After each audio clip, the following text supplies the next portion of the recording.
This year, the Indy cars have defined excitement.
The champion has been chosen. Today is the final race of the year. Reputations are on the line, and the outcome is anybody's guess. We're live from the magnificent Laguna Seca Raceway in California. Normally it would be a very beautiful day, but we've got fog in the area. Today, though, it's the Toyota Monterey Grand Prix featuring the Makita 300. I'm Paul Page, and the Indy cars are in the pits. They're moving out. They're getting ready to go. We should have a start of a race, but the sky is not helping us at all. There's fog in the area. If you got fog, you can't very well go racing, because at 200 miles an hour, you got to be able to see a long way down the track. Arie Luyendyk was coming through this area. Here comes Eric Daly. Look at him. He's in very good shape. No fear whatsoever, huh? Although we have a rain delay or a fog delay, it's not all too bad here, as you can see here. But Arie Luyendyk is about to go up to the driver interviews, and he's with Paul to give you a quick word on what's going on here. Race like this, you've got the weather conditions. What is that going to do to you? I was just thinking, I don't really know why I have my glasses on, but the visibility obviously right now is a problem. But if we look up the front straight here, it's good. But I think up in the corkscrew is where the visibility is poor, and obviously we can't race, because if somebody spins out, we want to see the guy waving the yellow flag. And if we can't see the guy waving the yellow flag, we can't see the accident. How far ahead do you think you're going to have to see? 300 feet at least. At least 300-400 feet. All right, we know you have to get up for introductions. Good luck. Arie Luyendyk, Indy 500 champion. Derek, Willie T. Ribbs. WT, the local man here. Is your family here? Your friends here? Everybody's here. This is the hippest trip in America, Derek Daly. I mean, this is it. This is #1 sporting business in the world. Everybody's here, politicians, entertainers, groupies, you name it. And what about Uncle Bill? Is he here? Mr. Cosby is, as usual, making money, and he's watching it on TV. Little bit about the weekend. The cars have been good, a bit of a struggle. Are you happy? Well, I mean, we didn't find a decent setup until the last qualifying session. That was only a half an hour, so it's starting to get better, and you know, we're still dialing in, Derek. I can't make any prediction on what's going to happen in the race. You nervous? The old heartbeat going? No. Hey, this is part of this. This is secondary. This is normal. You know what I mean? Second nature. Yeah. That's what it's all about. Okay, so driver introduction is about to start. Willie T will go up there, and Paul Page is roaming right now. He's right behind me. Well, I'm with the king of this place. You're talking a 4-time winner, Bobby Rahal, his last race as the PPG champion, the defending champion of the series. Since you know this place so perfectly, what's this weather going to do to you? What are you anticipating? Never been like this before, has it? No, never. We'll see. I think it'll be okay. I think it always looks worse when you're farther away from it, but you get what you get. Make the best of it. Tell me what your plans are for the future now. You guys have announced a new engine for the future. Different chassis are looked at constantly. You're what, a Honda and a Lola next year? Lola Honda, yeah. What do you expect out of it? Well, no less than the championship. You know, we're not happy running for third here today. We want to have the championship sewed up next year before we get here. So, we're going to work hard over the wintertime. Bobby Rahal, good luck. Good to see you again. We're about a half an hour from what is the scheduled start That's not going to happen. But we're going to stay right with this. We're going to get to meet a lot of the race drivers. Derek Daly's got some of the best. Lots going on right here. But just before the driver introductions, let me take a quick second to talk to Robbie Gordon, one of the stars of the future, even though he may not like me saying that it may embarrass him. This weekend, was it good? We've had a really, really tough time this weekend, I tell you. Hey, easy. That was an X-Star, right? The X-Star? That was the X-Star. Yeah. No, we've had a good weekend so far. Didn't qualify that good. You know, we're running a 92 car. But, you know, we're just taking it one step at a time. We had a motor blow up in practice, and we'll see how it is for the race. Why don't you talk to me? He doesn't have anything to say. I'm talking to the future star, not the current star. Hang on just a second. You talk to the No Fear girls. He wants to talk about the future, not the past. Tell me this. Everybody wants to know. Is AJ Foyt hard to drive for? Who's that guy that came over? Who? That guy that came. You know him? I didn't even see no guy. You see anybody? Is AJ Foyt hard to drive for? One of those fans, you know, dressed up in a driver uniform. Come on. Is he hard to drive for? Sure. Anybody's hard to drive for. Does he Anybody? shout? Huh? Does he shout? No, he's not too bad. Do you shout back? Sure. Did he ever hit you? No. Not yet? Not yet. Okay. Good luck today. Let me get past here. I want to get Raul in here for a second. The guy almost won the Indianapolis 500 on the pole at Milwaukee and doing particularly good here. What do you expect?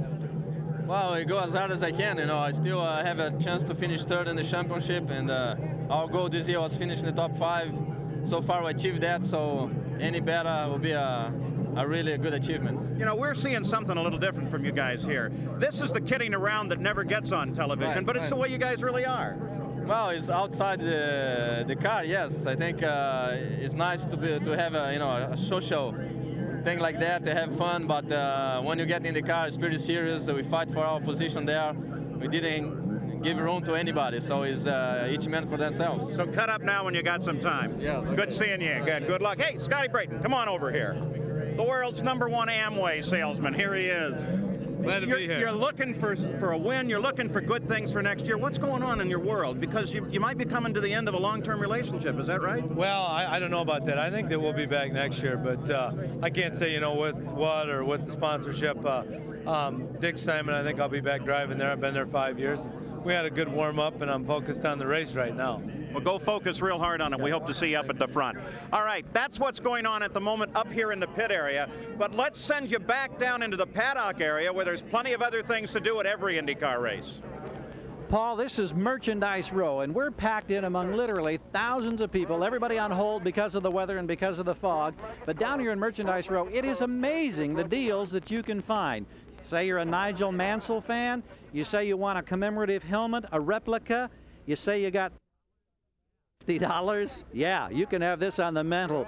Take a look at this beautiful leather jacket. $1,400 retail. Today's sale price, $1,250. What a bargain for the world champion. Formula One, now the world champion of IndyCars. Thank you very much. Let's spin around here. This is called checkered rags back in here. Come on in with us. You get an idea. Well, we got posts and folks to contend with.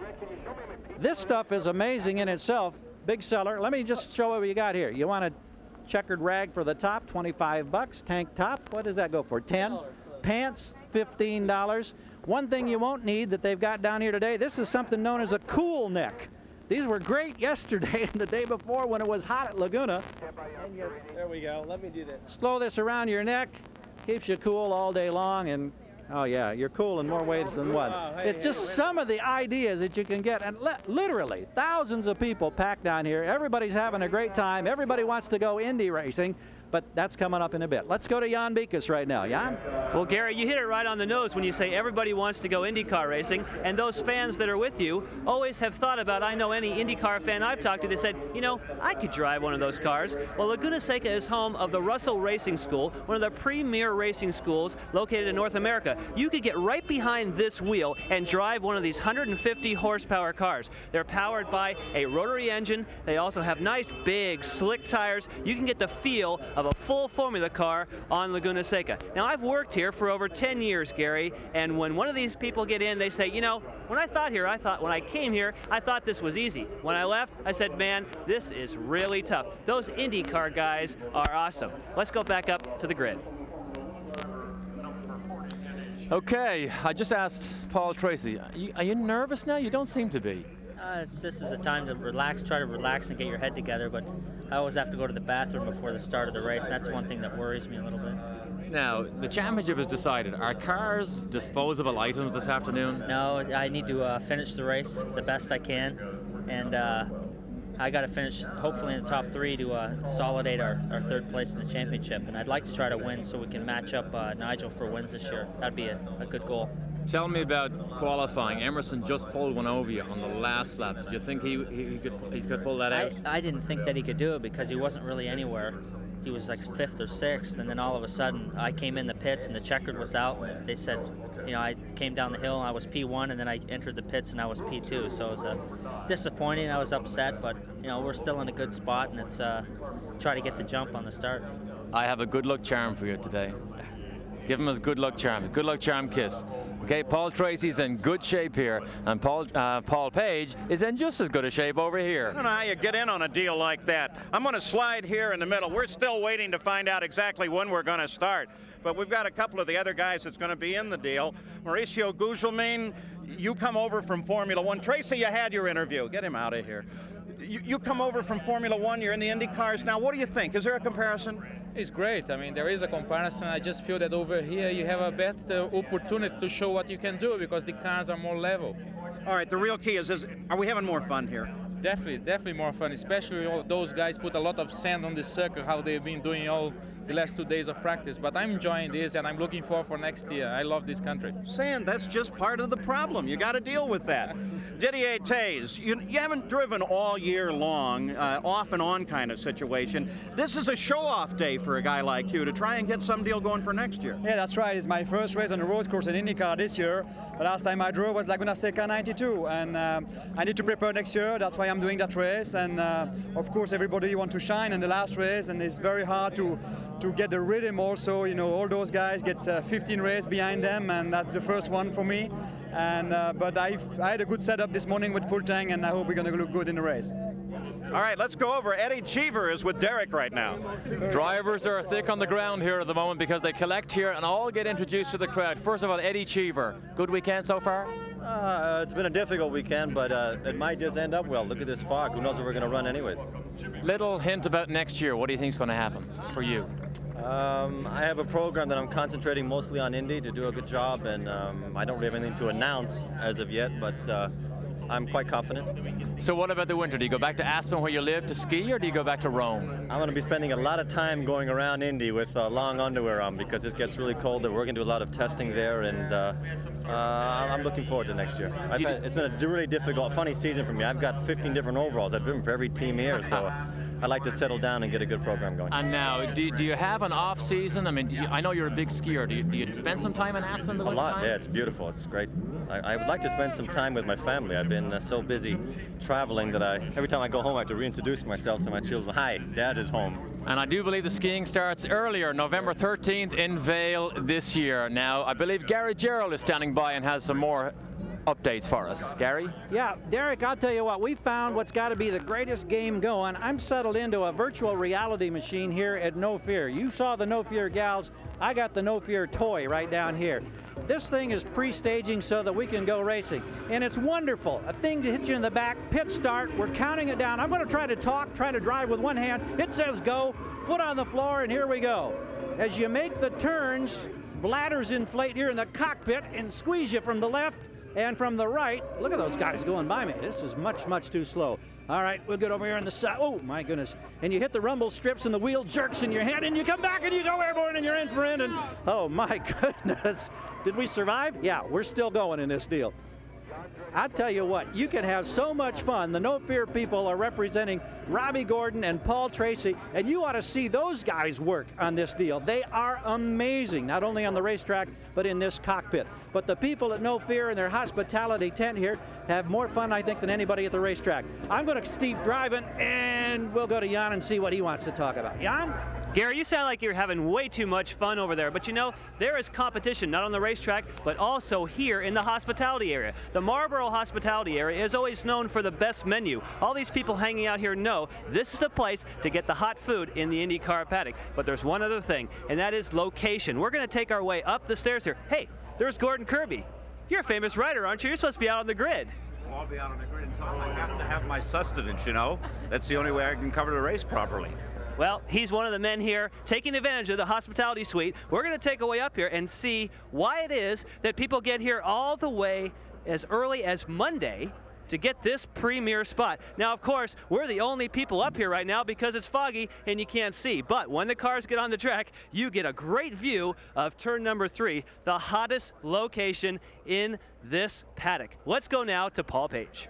All right, let me explain this to you. I'm going to introduce you to a lot of money here. I mean, we're talking 2 Indy 500 wins, $1 million each win, big bucks. Emerson Fittipaldi, good to see you here, Emil. What are you going to do with all of this? Well, I have no money in my pockets. Where's the money? No money here. No money at all? No. We don't want to talk to him. Come on, we'll find somebody. Let's go over and talk. You may know this is Sports Nights. Motor racing expert Sally Larvik, expert Sally Larvik. Really, by the way, Mrs. Page, I just want to add. You know, what are you reporting on tonight? Well, listen, I saw these girls hanging on you, so I thought you needed some equal time, so I thought I'd come over here and hang on you myself a little bit.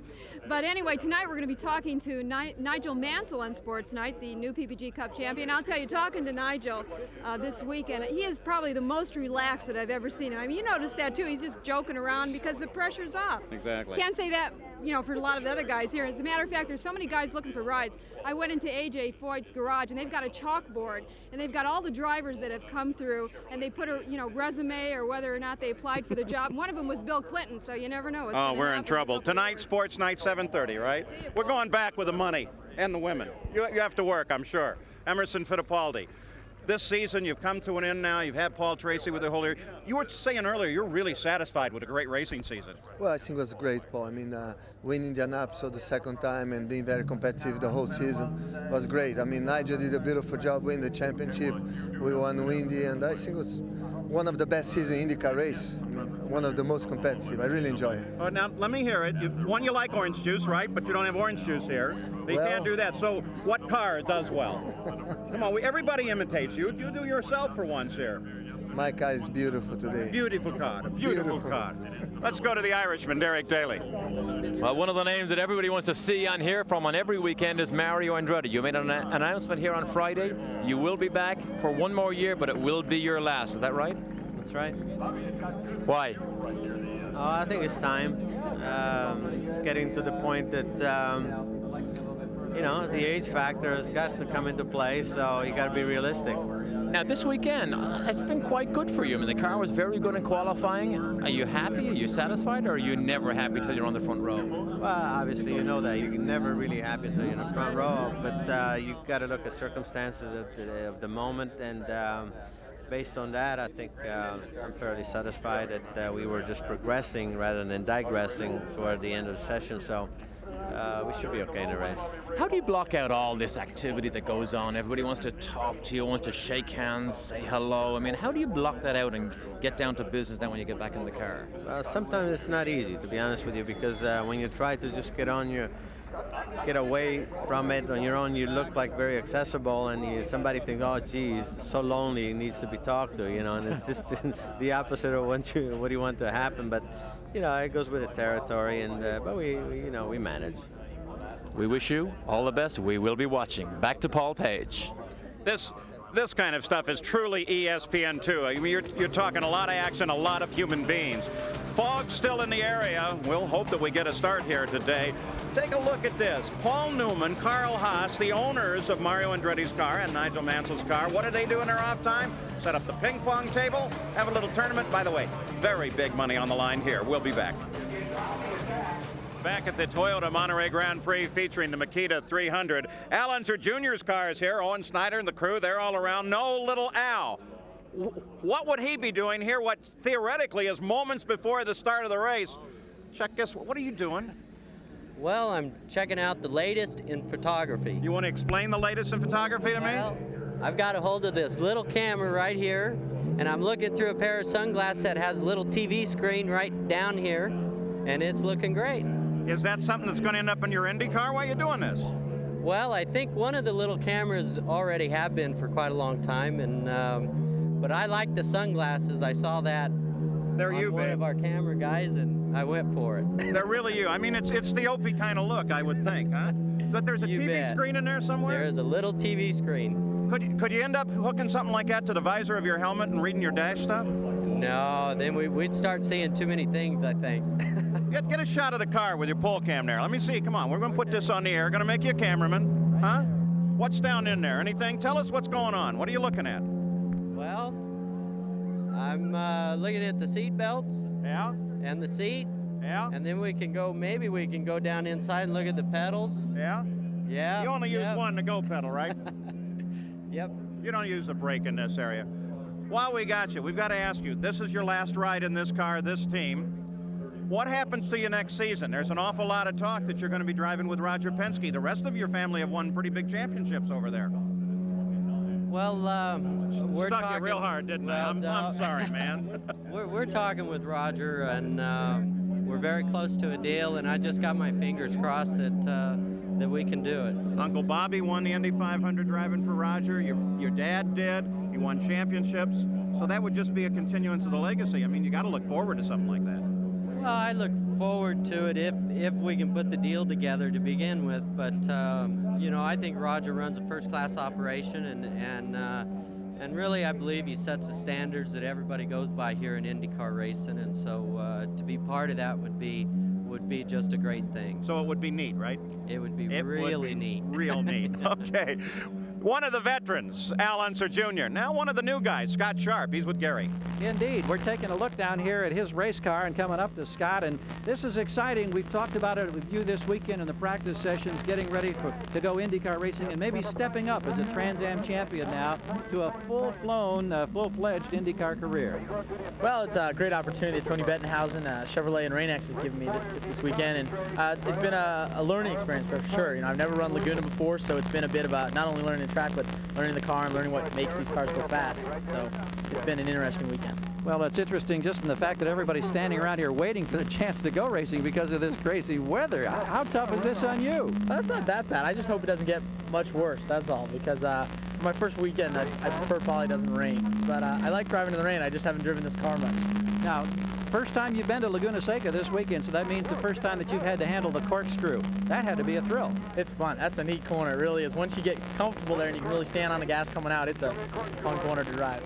This guy's a quick study because already he took a look at what we call the mic flag. That's this thing right here. And you said what? Well, I can always tell what network Jerry's working with at the time. It depends on his little flag there. This is the new ESPN2 look. All right, I'll know. All right, we'll wear it well, we hope. Have fun today. All right, thanks a lot. All right, let's go to Jan. Well, Gary, you know, when we come live, usually the cars are already running. But while they're on the grid, they have all kinds of covers over them, and they have covers over the wings. Now we're taking a look at Bobby Rahal. Bobby, you have got the best seat in the house here. You're just kicking back. What's going on? Just waiting for the fog to clear out. You've driven here a lot. You used to run Can-Am cars here. Ever seen fog that thick? Never seen it like this. Usually it blows away by now, but I don't know. You know, I'm ready. Whenever it comes, it comes. Now, we've already talked to you a little bit about Honda, but now, obviously, you've got plenty of time. So tell us a little bit more about the program next year. Well, it's, again, I think as I said to you, it's a real thrill for us to be representing them. We've already done some testing this year on a version of the engine that we'll be using next year, and we've got a lot of testing scheduled for fall and winter time. So yeah, I think it's exciting that another manufacturer has entered the series. I understand Toyota announced they were coming in IndyCar racing in the future. So you know, I think it's going to be a very exciting time for this series in the next few years. And of course, our hope, anticipation is next year to win the championship with Honda Power. A very relaxed Bobby Rahal. Let's go to Derek. Let's move down to a bit of the international flavor here. Who's talking to some of the California flavor here? Teo Fabi. You arrange everything. Don't put me in trouble. You see, he's afraid that his wife may be watching on international. They just announced drivers to their cars. Now, Teo, I know you shouldn't talk about this, but we know, or we think we know, that you're one of the drivers that may drive the Reynard chassis next year. Have you seen anything, any of the drawings or designs yet? A little bit, very little. But I'm very excited about the possibility of driving for Reynard because I think it's going to be a very good car. And we're going to be able to develop the car with them. So is something exciting to look forward. Now, Teo, have you lived in Italy this year, or have you commuted, or have you got an American base? No, I had an American base, and my family was over for the summer, so we had good fun. And you get back to Italy right after the banquet? Yes, because we have no testing for a while until the new car is ready. Teo, Fabi, good luck. I know you have to get into your car. We will now go to Gary Gerald. Derek, I want you to take a look at this piece of artwork. Isn't that gorgeous? This is the latest in racing jackets. And look who gets to model this racing jacket. Paul Newman, nice to see you once again. Congratulations on a sensational season and another Newman-Haas IndyCar championship. Yeah, it's been a great season for us, a great season for the team and the sponsors, and it's just a shame about this weather here today. It's crazy. I want to know now, is this your jacket? No, Did you pay for this jacket? I borrowed this jacket. What a class guy, man. I love it. Have fun today. Wish you well. When do we go to Las Vegas now? We're in the middle of the end.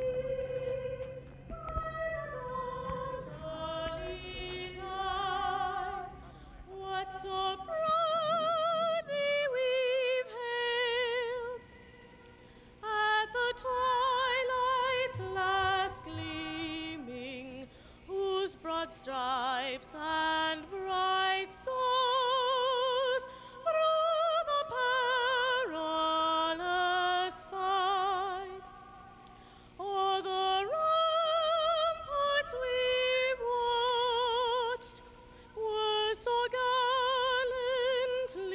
streaming, and the rockets red glare, the bombs bursting in air, gave proof through the night that our flag was still there.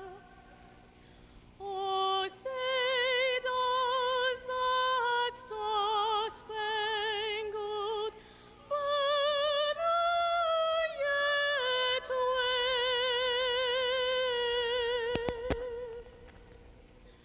o'er the land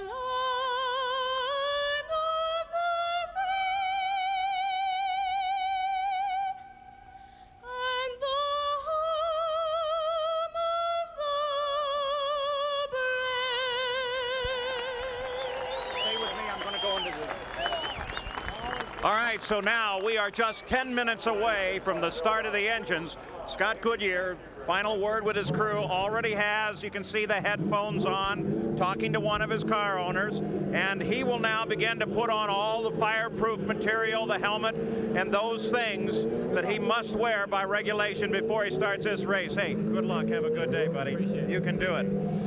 So we're very close now. Some of the engines already being warmed here. They will start the engines officially in just a few moments, and then we will be going racing in the final race of the season here at Laguna Seca, California. Back at the head of the grid now, Paul and Derek have made the break from the starting grid. They've got to get all the way back through that mob of people up to the television compound to the broadcast booth. And so while they work on that, the Makita women, you met them a bit earlier. They're having a lot of fun despite the fact the sun's not shining today. This is Melinda, the blonde over here, Kathleen, the brunette on this side. Kathleen, you're closest. Let's talk a little bit about what this kind of a weekend means to you, and what kind of enjoyment do you have? What kind of fun do you have? Well, we're having great fun out here with all the racers and the Makita crew, but it's a little cold for California. Yeah, now, is your home in California? Yes, I live in Orange County. Okay, and how about Melinda? I live in Austin, Texas, so it's very cold for me right now. So this weekend has been an exciting weekend from a number of standpoints. Now tell me, is there any particular reason or why you are designated as the Makita girls this weekend, and what do you do to earn this type of a title? Well, we had to, use the Makita tools. I personally had to use a chainsaw and chop down a few trees, and that's how I got hired. I don't know how Kathleen did. Well, they told me they were coming to this race, so they made me drive one of the cars. So I had to take a couple laps in it, and I was the best driver, so I got the job. Well, I tell you, if it's that easy, I can't believe it. Have fun, continue. You look great here today, and despite the fact that it's a little overcast, I think we're going to go racing. They'll be making the command to start the engines here in about 8 or 9 minutes. Let's go to Jan. Well, Gary, Mario Andretti is finishing off his 30th season, and right now they're positioning the wheel just in front of him. They have just snapped the belts. If you look into his visor there, you can see a piece of tape that goes across his nose. That's because with all the moisture that's in the air, you want to make sure that when you breathe out with your nose, that hot air doesn't go and fog up the inside of the visor. They use Rain-X on the inside and on the outside to keep that from fogging. He now is getting all the final preparations. You have all the various attachments here that are connected. That's radio. That's also a pop-off valve tube. We're going to now go all the way back to the back of the car, because as we get ready for Gentlemen Start Your Engines, this is the apparatus that's used. It is a large starter that's not carried on board, and then behind that is a huge battery pack that houses all the battery power to get one of these 750 horsepower cars fired back up. Lots of equipment. Mario Andretti finishing off the 30th season, and Gary has got more back down the grid. Indeed, we're back here at the head of the field. You know, of course, that it's the Penske cars who start first and second. You know, of course, that it's Roger Penske who has command over the entire situation. And did I hear a while ago that Rusty Wallace won another race today? Yeah, I heard it was great. I was watching it on ESPN, and it was terrific. He and Earnhardt battling it out. I guess we picked up a few points, but you know, 4 races to go in that business. You know, we're confident, but again, we got to take it race to race. I just want to congratulate Rusty and the whole team for getting an outstanding job. I saw a pit stop at 17.5. I hope we can do that well here. You've got your guys Fittipaldi and Tracy starting in the front row. And Roger, we look at the great success your teams have enjoyed for so many years. And is there any one or two specific things in your mind that really result in the great success of the Roger Penske racing teams, be it NASCAR, be it in the past in Trans Am, be it now in IndyCar racing? Well, I think there's just one thing. It's the continuity with our people. We don't have a lot of turnover with our people. We went to Indianapolis this year with 400 years of experience if you accumulate everybody's time there. And that's what we want. And we want people to come in, start at the bottom, and work their way up. A lot of fellas start driving the truck or polishing wheels or just cleaning parts in the engine shop and end up being the guy that might have built Emerson's Indy winning engine this year. So I give it a credit to our people. Our sponsors have all stayed with us over a long period of time so we can make long-term commitments. Certainly in the IndyCar thing, Nigel Bennett has been a great success for us and the fellas in England. But great drivers, you know, great crews, and great sponsors that put it all together. We know that in the past there have been occasions when we've seen 3 Penske cars on the track at a time, and we hear that Al Unser Jr. might become a Penske driver next year. Can you share anything with us? Well, as you know, we don't make any comments until after the season, so maybe I can talk about it tomorrow. We anxiously await. Thank you, Roger. Thank you. Let's go to the booth and Paul.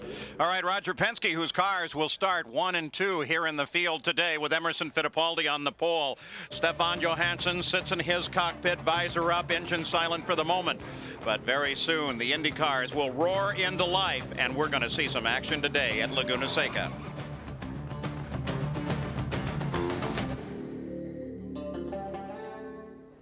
Back at Monterey, California, a very foggy Monterey, so some of it has begun to drift away, and we're very close to the start. You can see there's still a lot of activity out on the starting field, including Jan Beekes, who is now with car owner Chip Ganassi. Yes, Chip, you have a really exciting season lined up for next year. Michael Andretti, the Reynard chassis. Now you're also going to be the distributor for that chassis. It's got to be exciting. Now it's going to be you against Carl Haas, huh? It is, Jan. You know, it's tough every weekend going up against Roger and Carl, and the only way to knock them off is to get out on the end of the diving board with Reynard and take a chance on being the factory team here. So I see. I'll tell you, I couldn't be happier with the input that's gone into that car, and we've had Bruce Ashmore, who came over from Lola to help us with it, and Adrian and Rick Gorn, the people from Reynard, and with the addition of Michael, it's really been a dream come true. And I tell you, I'm really looking forward to next year. Couldn't be happier. Now you have told us there'll be 4 or 5 teams that'll be running the chassis. How about you? There's been a lot of speculation about the second car. You mentioned maybe Indianapolis. Any more news on the second car for Chip Ganassi? No news on the second car yet. I can only tell you that yes, I want to do it. I want to see as many people in Reynard's obviously as possible. And but as of today here in Laguna Seca, we have nothing to announce. You've got to be pleased with Ari's performance. He's been real quick here. He has, and you know, like I said earlier, you know, I would like to do something with him next year if possible. Yeah. Chip Ganassi, very excited about the possibilities for 94.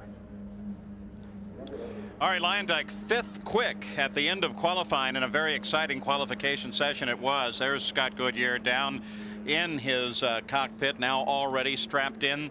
There is the top of the hill, a long way up, Derek. One of the most dramatic corners in all of racing, because the drop down, and believe it or not, even from the television camera, it's actually difficult to fully appreciate the drop down that the drivers see when they get to the top of that corkscrew.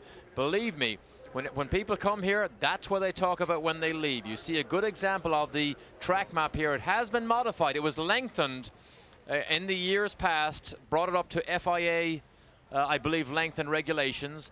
However, it is very demanding, very, very fast, and the corkscrew, as I said, is something everybody talks about. Derek, you've got a lot of IndyCar miles here on this track. Is the corkscrew, is it fun?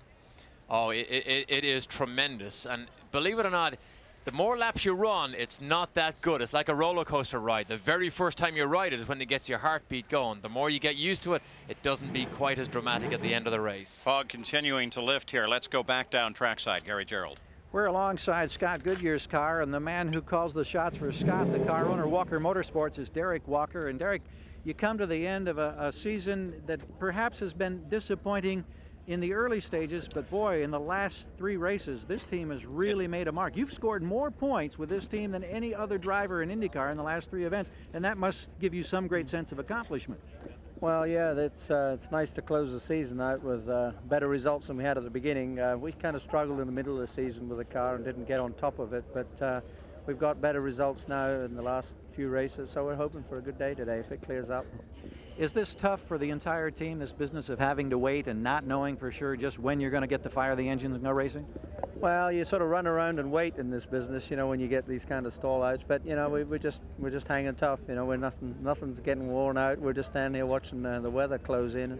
How much do you worry about this visibility factor and whether or not it is safe?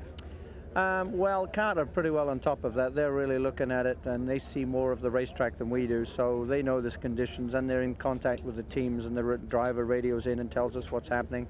I think the worst aspect of it is your strategy. Is when you get out there and you're running and you're looking at your window, when to stop, when not to, and you're looking at the conditions, because you don't know if there's going to be a long yellow while the conditions clear, or you know whether it's red flag. So that's the biggest concern. Well, a lot of changes I know in store for your team, including Robbie Gordon coming on board, maybe other driver changes next year. Would there be a Reynard Chansey with that?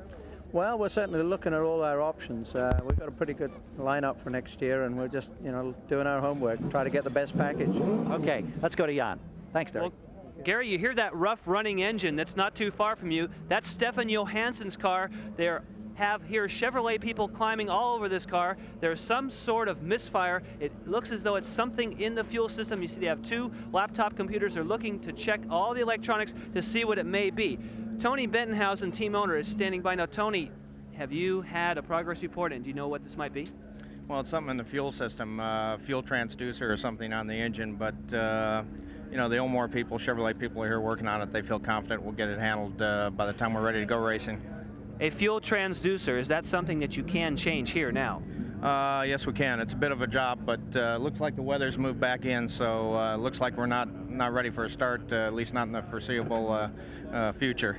So the fog for you actually may actually help you.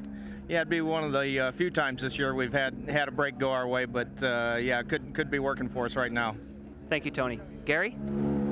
We're alongside Robbie Gordon here in the A.J. Foyt car. Remember, we were back at the transporter and our signal was breaking up as we were inside the transporter, but now the engine being run here and being tested after that engine change. A.J. Foyt overseeing this operation with his crew. Maybe we can reach in here. Well, they're keeping an eye on a couple of things. We'll try to get a quick word with A.J. But this has to be a very anxious moment for this team because of the problems they had in the warm-up session. A.J., this crew really had to scramble. You got it changed. This delay has helped you a little bit, it would seem like, however. Well, it definitely has. You know, we had some O-rings on the side of the block that was cut, and we had to change those, so that delayed us about 15 or 20 minutes. And, yeah, the delays helped us today. Now, how much can you learn about how well the engine will perform just in this brief little warm-up session right here on the grid? Well, on the computer, everything checks out, and so the best way we're going to learn when the green flag goes down. Oh, boy. Butterfly time for A.J. Foyt. Thanks, A.J. Well, A.J.'s been there many times before. He knows exactly how to handle it. Now, let's go back to Stefan Johansson's problem, Derek Daly. As we look at the fog, it seems to have settled back in. Fuel transducer. What is it? How do you change it? Why do you need it? Well, what was interesting to me is how times change. In the old days, it was either a fuel pump or a fuel filter. Now it's a fuel transducer. In the old days, your mechanic grabbed some spanners and some screwdrivers. Nowadays, they plug in the laptop. How times have changed. Yeah, but you haven't told me what it is yet. What is it? I have no idea what a fuel transducer is, but I know they do need to fix it before Stefan's engine will fire and run properly. Sounds wonderfully important. Yes. Let's get an official update on what's going on. Back down to Jan Beekes. Billy Camphausen is the man on the radio. And Billy, what is the latest word? Right now we're working on the 10th row, putting fuel in the car. Valvoline is topping off. We're probably looking at a possible start in about 3 minutes time. Wally Dallenbach, our chief steward, is out on the course just taking a final course check. Everything is go right now until I hear anything further. So fog no longer a problem, just fueling a few cars? I think that fog is still a problem, but it's not giving us a sunny, clear start, but we're working the best at it, and we could start the race. Thank you, Billy. Okay. All right, we're talking a race that is fuel managed, Eric Daly. So they're topping off fuel. Why? Well, the reason is they need every gallon of fuel that they can fit into those tanks on the grid at the start of the race. They have been on the grid warming the engines up. The fuel that they use in that warm-up process, they replenish by having the Valvoline truck go all the way down to every single car. There will be 40 full gallons in every car at the start of the race. But look at this fog here. Now, this is a good picture here because you ask, how can a racing driver race in the fog like this? Well, the rule is if the flag marshal can see the next flag station, therefore he can alert the next flag station if anything goes wrong. So if you can continue to see the flag stations as you go along the racetrack, it is legal to go ahead and have the race. And in that one of the PPG pace cars, as we take a look at one of these corner stations and the volunteer marshals, without these folks you can't run a race. But that was Wally Dallenbach, the chief steward of the series, who was out checking the course himself. The corner workers, they've been on station literally for hours hoping to get this race going at any opportunity. The unsung heroes are these people that you see. They give up their weekends to come here because they love the sport. They are not paid people. Maybe they get to participate in a barbecue, maybe have a drink, maybe have a hamburger, but they are definitely the unsung heroes of IndyCar racing. Topping off the fuel further back in the field, Jan Beekes. Yes, you see they're shaking the car back and forth. This is Willie T. Ribbs' car. What they're doing is shaking it as hard as they can to try and get every last drop of fuel. You see a few air bubbles, then they take it away. This is filled with the methanol fuel. It will go now back over to the Valvoline truck where it'll get refilled. Now he says, come on guys, let's come down here. It has Adrian Fernandez is next. They have 1, 2, 3, 4, 5, 6, 7, 8 cars to go, Paul. The fuel is methanol, not gasoline. It has a number of advantages. It burns with power. It also helps cool the engine. Of course, one of the advantages of a rain or a delay like this is you get to see all this. This all happens usually before we come on the air, but you literally see now more than probably you've ever seen at the start of an IndyCar race in the past. That's the car of Didier Thays, backed by Kinko's for this weekend. Didier Thays in one of Dick Simon's cars trying to resurrect his IndyCar career. Now back at Adrian Fernandez's car. And you've gotten a sense here, too, of what the crowd sees. All of these little ceremonies and these routines before the start of the race, very important to what is a record crowd here today. You can see that clearly. Let's go to Gary Gerald.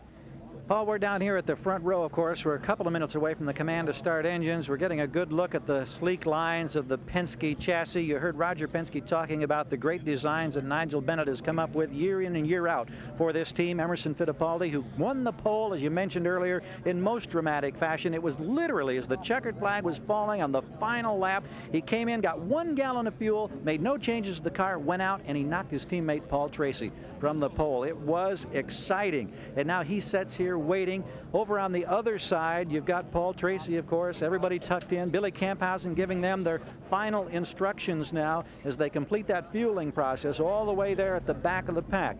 Emo has won 3 times this year. Tracy has got 4 wins. The teammates side by side getting those final instructions here in the front row, hoping that pretty soon here, in just the next couple of moments, they'll get a chance to start these engines up, bring them up to temperature, get the tires warm, and be on to the business of racing on this magnificent circuit here at Laguna Seca.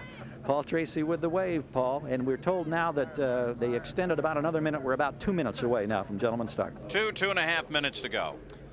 You mentioned the name of Nigel Bennett there. Nigel Bennett originally was the Lola designer before he moved over to Team Penske in 1987. Now you might ask, what does this do to a driver when he has to sit there and cope with all these distractions?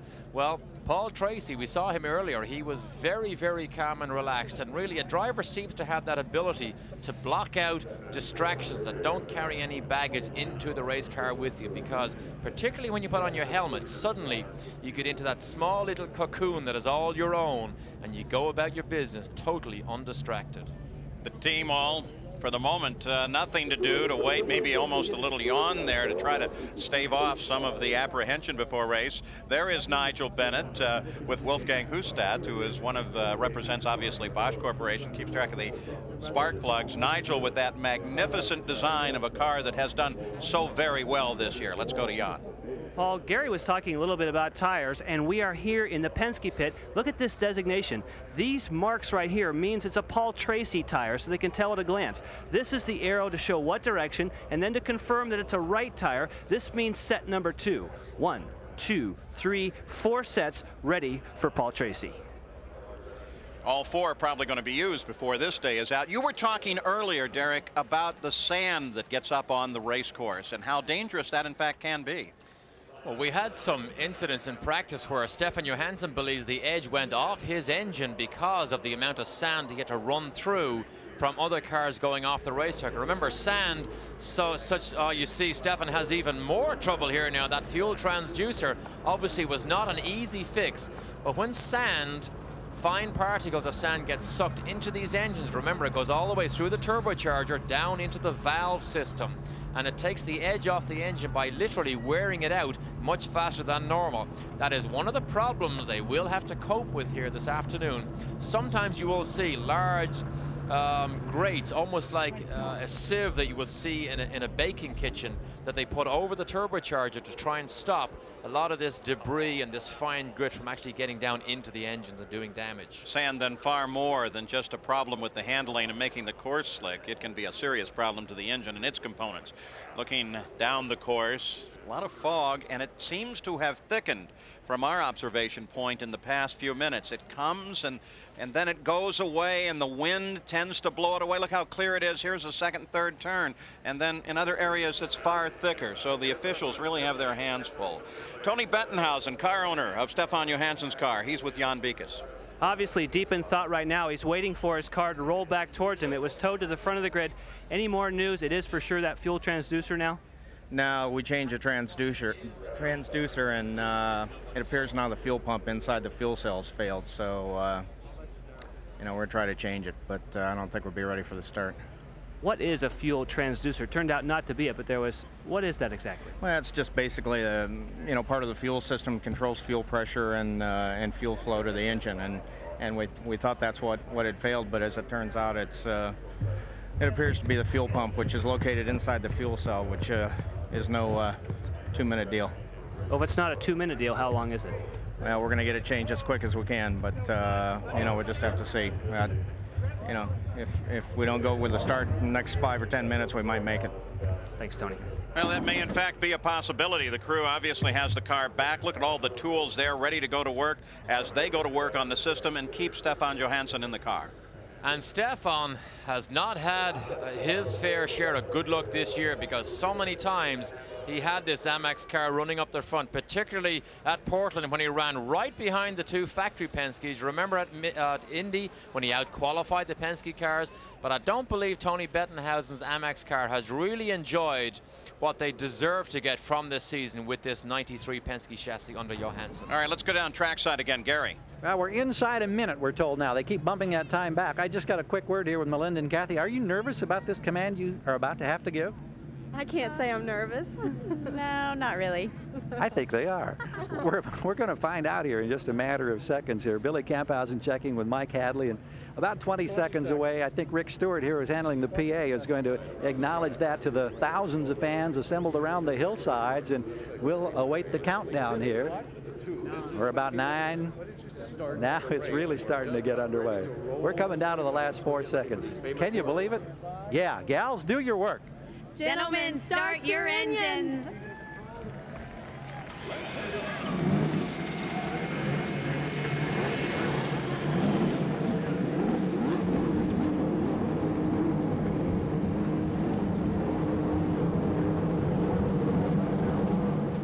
Indy cars are ready for the final race of the 1993 season. The PPG pace cars leading the field around and down through the corkscrew. The two Penske cars, Emerson Fittipaldi and Paul Tracy, at the front of the field as everyone is now set and ready to go. So let's take a look at how they are ready to run in this race and how they line up.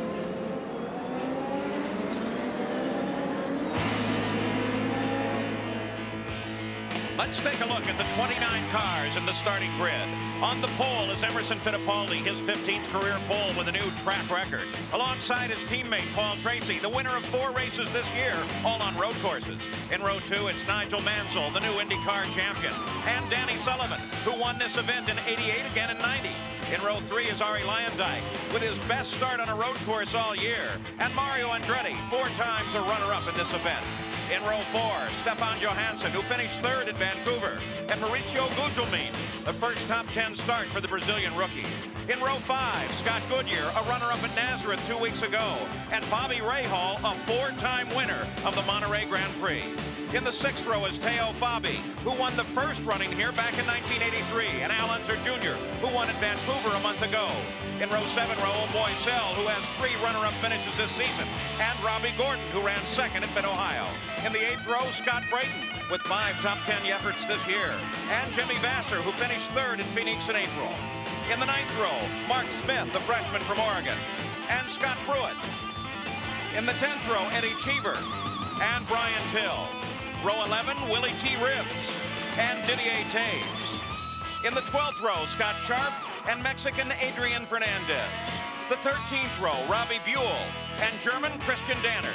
The 14th row, Hiro Matsushita and Olivier Briard. And alone in last position is Dominic Dobson.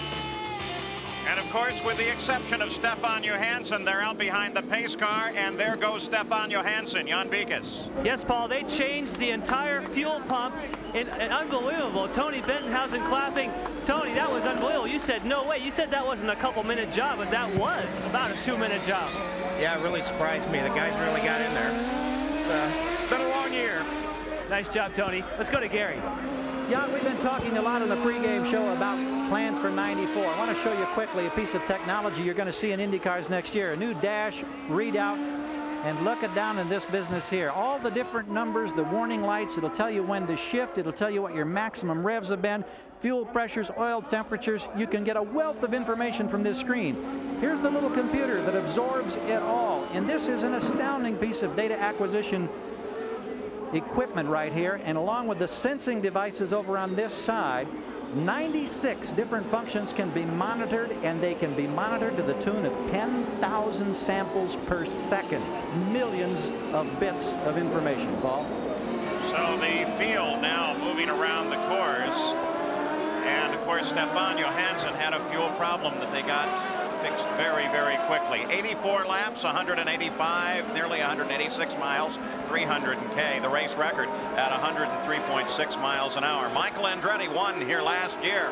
Pole to the checkered flag. He is, of course, coming back to the Indy cars, but not here today. A very full field. This is always a favorite race for many of the up-and-coming road racers, again, because it's a time when they can show their talents.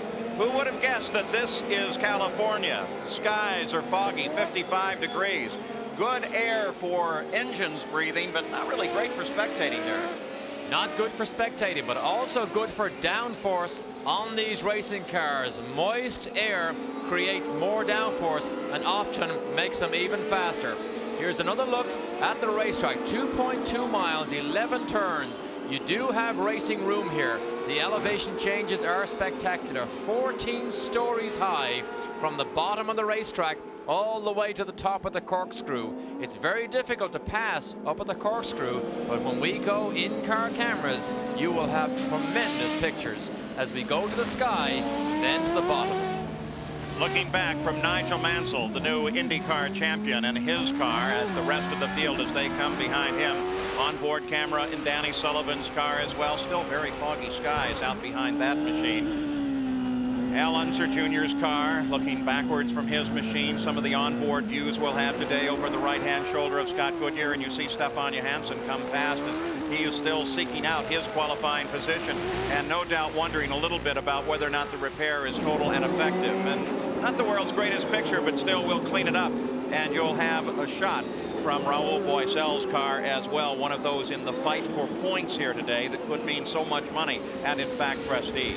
There is so much at stake here. You could hear the emotion in Tony Bettenhausen's voice when he realized his crew had accomplished it and put Johansson back into his grid position that was so hard fought for. The final corner of the pace lap, the PPG pace car already making its turn off the course. The field under the control of the pole sitter Emerson Fittipaldi, his teammate alongside Nigel Mansell, and Danny Sullivan closing up just behind there is the green flag at the start-finish line, and here we go. Through the first set of turns.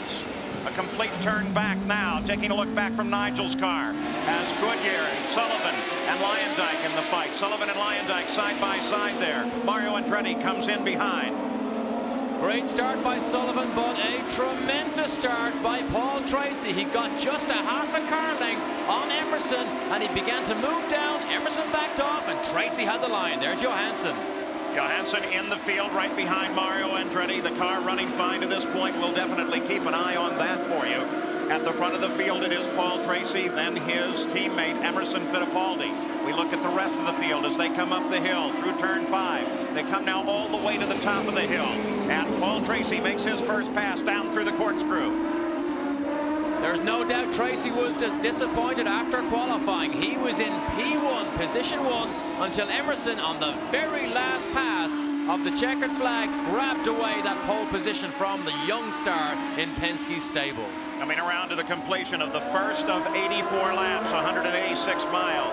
Paul Tracy, there is Fittipaldi, and look at the contrails with the heavy humidity come off of the rear wing surface of his car as he turns down into the corner.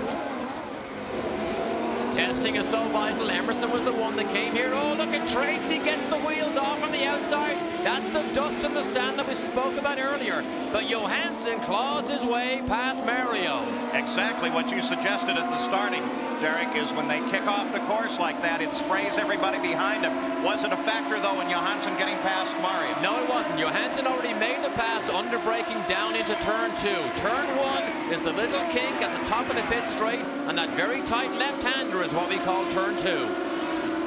Paul Tracy leads here despite the wheel going off the course. The first time he has ever led in an Indy car at Laguna Seca. The rest of the field as they came across the line. Paul Tracy, Fittipaldi, then Mansell, then Danny Sullivan, then Arie Luyendyk. Now it is Johansson, then Mario Andretti. There goes Gugelmin. Here comes Rahal down the hill. This is a 4-time winner at this course. One who knows it absolutely to perfection. And can he move up through the field? Everyone expects so. Rahal has had so much success here at Laguna Seca. He knows how to win on this racetrack. His quote after qualifying, look at Gugelmin, climbs that Hollywood car over the curbs. But Rahal was on the wrong side of 1/10 of a second. 1/10 faster would have jumped him 5 positions on the grid. The first 10 were all in the same second. Moving up in the order now to third place, Nigel Mansell. Ahead of him, Emerson Fittipaldi. You just barely get a glimpse of him as both Fittipaldi and Tracy now begin to inch away from third place Mansell. Paul Tracy jumped on the green, made his move early, got past the pole sitter Fittipaldi, and leads here in the Makita 300 at Laguna Seca. And riding with Danny Sullivan as he climbs up the hill, currently occupying 4th position, makes his turn in, but take a look right behind him. There is Arie Luyendyk, again one of the people whose job this weekend may be in fact showing off, because right now he does not have a full-time ride next season. And the cars are getting faster. The track surface is damp. I won't say it's wet, but not 45 minutes ago the fog was so heavy and thick down on the racetrack. It actually felt as if it was raining a very light mist. So that actually has dampened or moistened the track surface. The more the cars run, they dry it very, very quickly. Fastest lap of the race so far is Paul Tracy, 72.9. That is 2 seconds slower than he qualified. So Danny Sullivan and Luyendyk continue at it around the course. This is the key battle at the moment. The front of the field, Paul Tracy running without opposition, a full 3 seconds already ahead of his teammate Emerson Fittipaldi. Leyendijk has been very, very fast all weekend here as he still chases Sullivan. Leyendijk on the unemployment list as of Sunday evening because he does not have anything firmed up, even though Chip Ganassi would like to retain his services for next year. But Leyendijk going out on a very strong note. Look at this. Leyendijk took a look to the inside. Conventional line running into that corner. There was no room there, so Leyendijk stays back for the moment.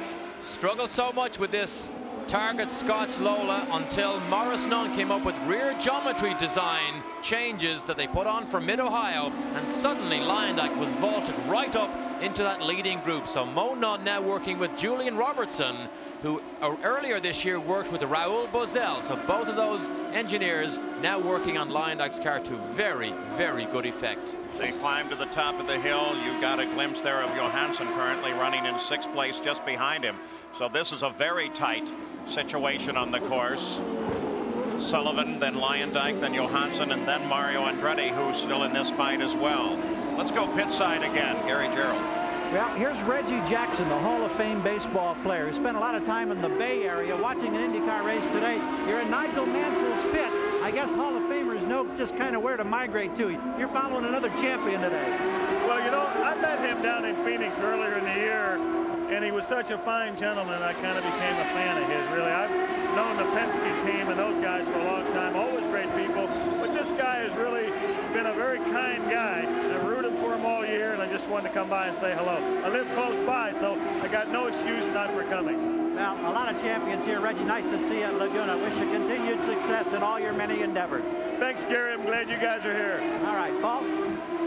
Good to see Reggie Jackson here. I know he's an avid car collector, and he's replenishing his collection at the moment because, remember the terrible fire at Oakland? Yep. Reggie's house was one of those that was involved, and lots of his collector cars were burned. So he's refurbishing them now, building them all back up? No, replacing, because some of them were damaged way, way too much. But an avid car collector, Reggie Jackson. Johansson moving down the hill, down through the corkscrew now in his pursuit of Arie Leyendijk, and Sullivan just ahead of him. And of course Leyendijk for the past several laps has been doing everything he can to try and catch Danny Sullivan. Jan Beekes? Well, we had a chance to talk to Danny Sullivan just before the start of the race, as you did also, Paul, and he said, you know, we have finally hit the balance on a road circuit just right. He says, everybody's talking about the fact that I've won here a couple of times, that it's all me, that I love racing at this racetrack. He says, you know, that helps a little bit, but he says all the crew all on the Gallus team is really the people that made this possible. He says we finally hit that balance right on. 2 wins this season out of the Gallus organization, one with Danny Sullivan at Detroit and one with Al Unser Jr. at Vancouver. And Danny told me this car is so sensitive that if you do unload it out of your transport, and it is fast, you daren't make big changes to the chassis. You just make tiny, small changes, because if you make big ones, you stand such a chance of totally losing your setup, and sometimes you never actually find it and get it back again. You can see Al Unser Jr. as he comes down the hill running in 11th place. You see kind of a gap that exists between the Leyendijk-Johansson-Sullivan confrontation and then this whole group that is running totally together. Now, Al Unser Jr. has all but admitted that next year he will be driving for Roger Penske, and in doing so follows in the footsteps of his uncle Bobby and, of course, his father, a 4-time Indy 500 champion, Al Unser. That will be a very interesting marriage. The Unsers have done very well with Penske in control. And although it's not official yet, it probably is one of this year's worst kept secrets that Al Unser Jr. will move to that Penske. Look at the smoke out of the back of Gugelman's car when he gets on the brakes at the end of that straight into turn 2. Gugelman will keep a close eye on that, but that's not a good sign when you see that smoke when he comes off the throttle. This is 2 cars behind now, Goodyear, Rahal, and Gugelmin. So they are on the flat, the lowest section of the course. A right-hander here. They set up over to the left, swing back to the right, and then they begin the climb up the hill as Goodyear closes on Rahal. Rahal closes on Gugelmin. Well, you see Goodyear hit the curb on the inside. You see it drag the steering wheel out of his hand, knocked his head around a little bit. But how different it will be next year to watch Scott Goodyear in the red, white, and blue of Budweiser, as opposed to the very familiar blue and silver of McKenzie. And there are 9 cars running right together in single file as they come down that hill and drive through the dip, following Gugelman, who runs in 8th place, all the way back to 16th place Scott Brayton. They are lined up almost nose to tail. Very unusual for a road course for the IndyCar. Slowest corner on the racetrack. 3rd gear, 45 miles an hour, and then the blast of acceleration up to just under 170 miles an hour before they jump on the brakes here for turn 2. Jan Beekes has a report on what's wrong with Gugelmin's car. When you saw that smoke come out from underneath the car, it turns out that they're running the wood called Jabrock underneath the car. A lot of people are running aluminum, but they're running the wood. So what happened, Derek? The car's very heavy. He got on the brakes, the car dragged, and that was actually burning wood that you saw on that smoke. The interesting thing about Jabrock, that burning wood, when you run at a super speedway like Indy, the driver can actually smell the wood burning as he runs along the ground. Yeah, but that's exciting the first time you take a whiff of that and get on the radio and say, whoa, wait a minute. Sounds like you're cooking mesquite here in my cockpit. At the front of the field, Paul Tracy, Emerson Fittipaldi is second, 3 seconds back. That position has essentially remained unchanged in terms of position and relationship. Mansell continues to occupy 3rd, and then Danny Sullivan in the rest fight. On board the Delco chopper today, piloting Rick Schuster, cameraman Steve Koster, both up from Los Angeles.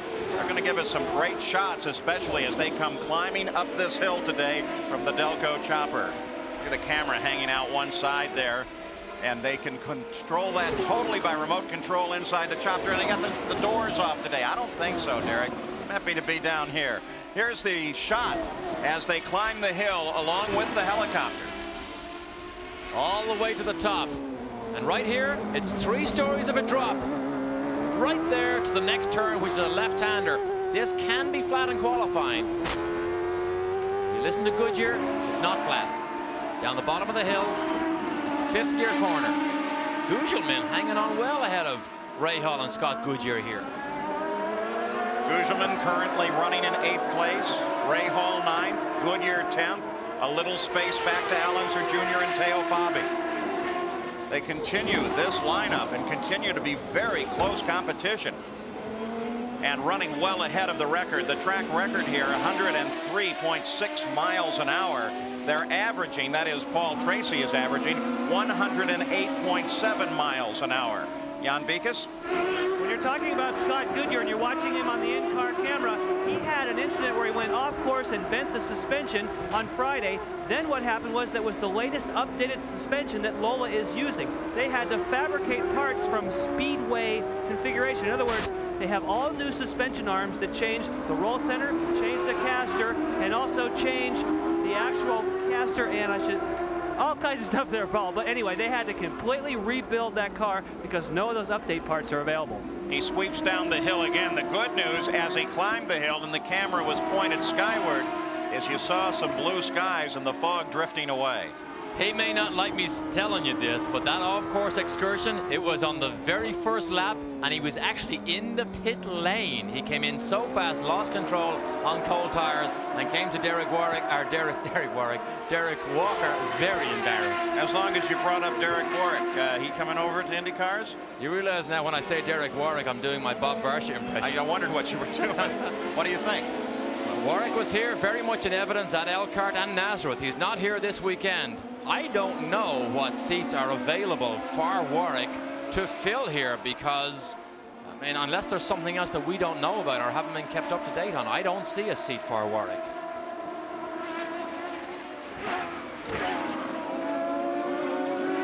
Fight continues. You saw the interval. We move back.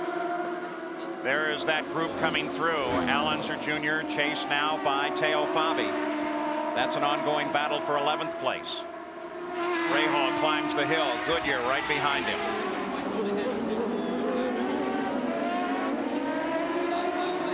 Boy, there you see how tall it is as they make the turn down all the way through the corkscrew down to the bottom. Robbie Gordon, Raul Boycell. Gordon blew an engine after 2 laps in this morning's warm-up, was very unhappy, so had no real quality time on full tanks. Another man who had a very big crash here on Friday, destroyed AJ Foyt's primary car, and the car he's in now is actually the 92 Lola. And Danny Sullivan now starting to worry. 3rd place, Nigel Mansell. Let's just stay on board, watch and listen. 2 masters of the craft here. This is the start of the uphill run.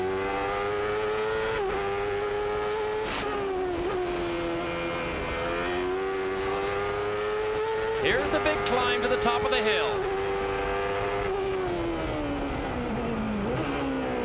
Now the roller coaster ride.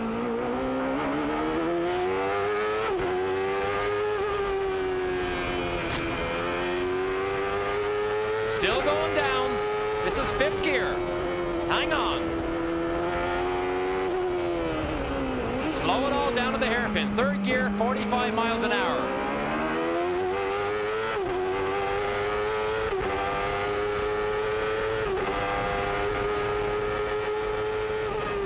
Turn 2.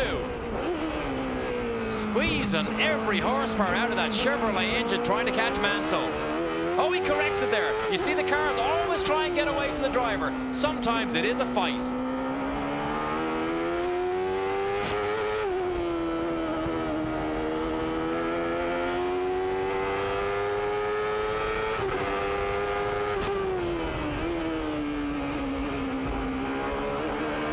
Now really beginning to make the climb up the hill again.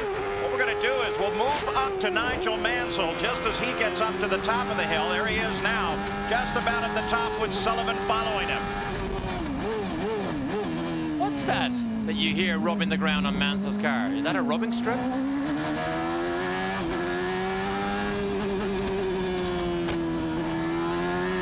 I think it is. I think they run that car so low to the ground, the rubbing blocks. There it is again. You can hear it. Look at Sullivan under braking. Look at this. All the way up onto Mansell's rear wing.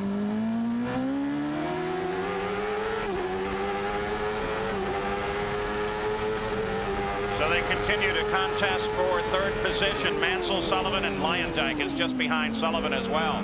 While Paul Tracy and Emerson Fittipaldi continue to pull away. But look at Danny. He is right on top of Nigel now. Sullivan looks quicker. He looks faster at the moment. Look at him fight the wheel again. Turns right. Little correction back on the power. This is difficult here. It's 5th gear. Great run by Sullivan here. So now with 16 laps complete in the 84 lap scheduled distance, it is still Paul Tracy out in front, chased by his teammates. They continue to fight for 3rd place, and look how they've stretched away from the rest of the field.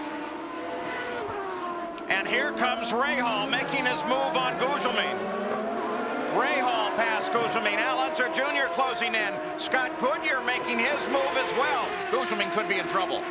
He could be in trouble, but that's the classic outbraking maneuver down to the hairpin when Rahal slides inside Gugelmin and then puts him offline, and Goodyear takes full advantage. Let's go to Gary Gerald.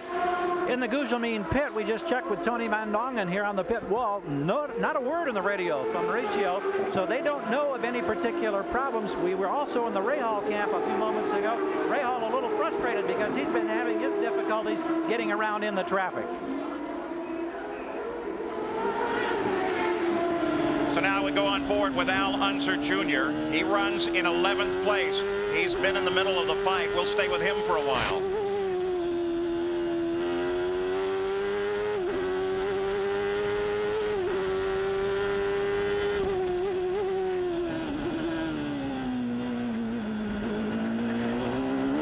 Remember, Al Jr. saw his weak point. It was down at the hairpin.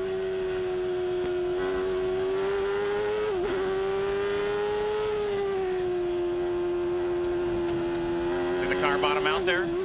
Still see that smoke, not close enough. 45 miles an hour, 3rd gear. Here's the blast. Chevrolet versus Ford here.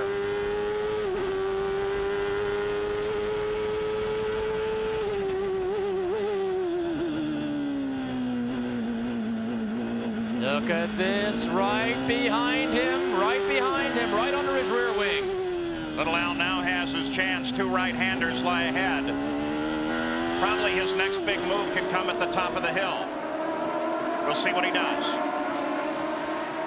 There's that second right-hander. Back around to the left now. He begins the climb. Teo Fabi is right there too.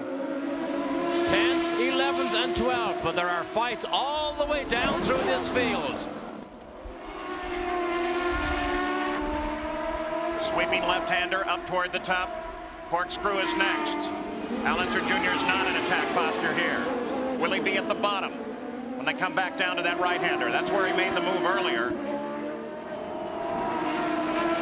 The fog drift across as we look from the Delco helicopter. And no. Positions remain the same. They remain static. Now he can get him under braking here if he really jumps on him. He wasn't close enough. In fact, he needs to be closer before he gets into that braking zone. Back on board. The engine screams on the brakes. Hear that almost an over rev as he down changes. Oh, hear the wheel spin. Wheel spin from that car. You got to be careful. Oh, look at this. He loses his line, has to back off, make a correction, and Gugelmin, boom, suddenly pulls 2 car lengths. It's the fact that he can close in 2. Is that a product of different gearing, the different way that Little Al approaches that corner? What's happening there? His car may be just a little bit more stable under braking than Gugelmin, but that's where it is a little bit more stable. You can see through the corners he actually had some trouble.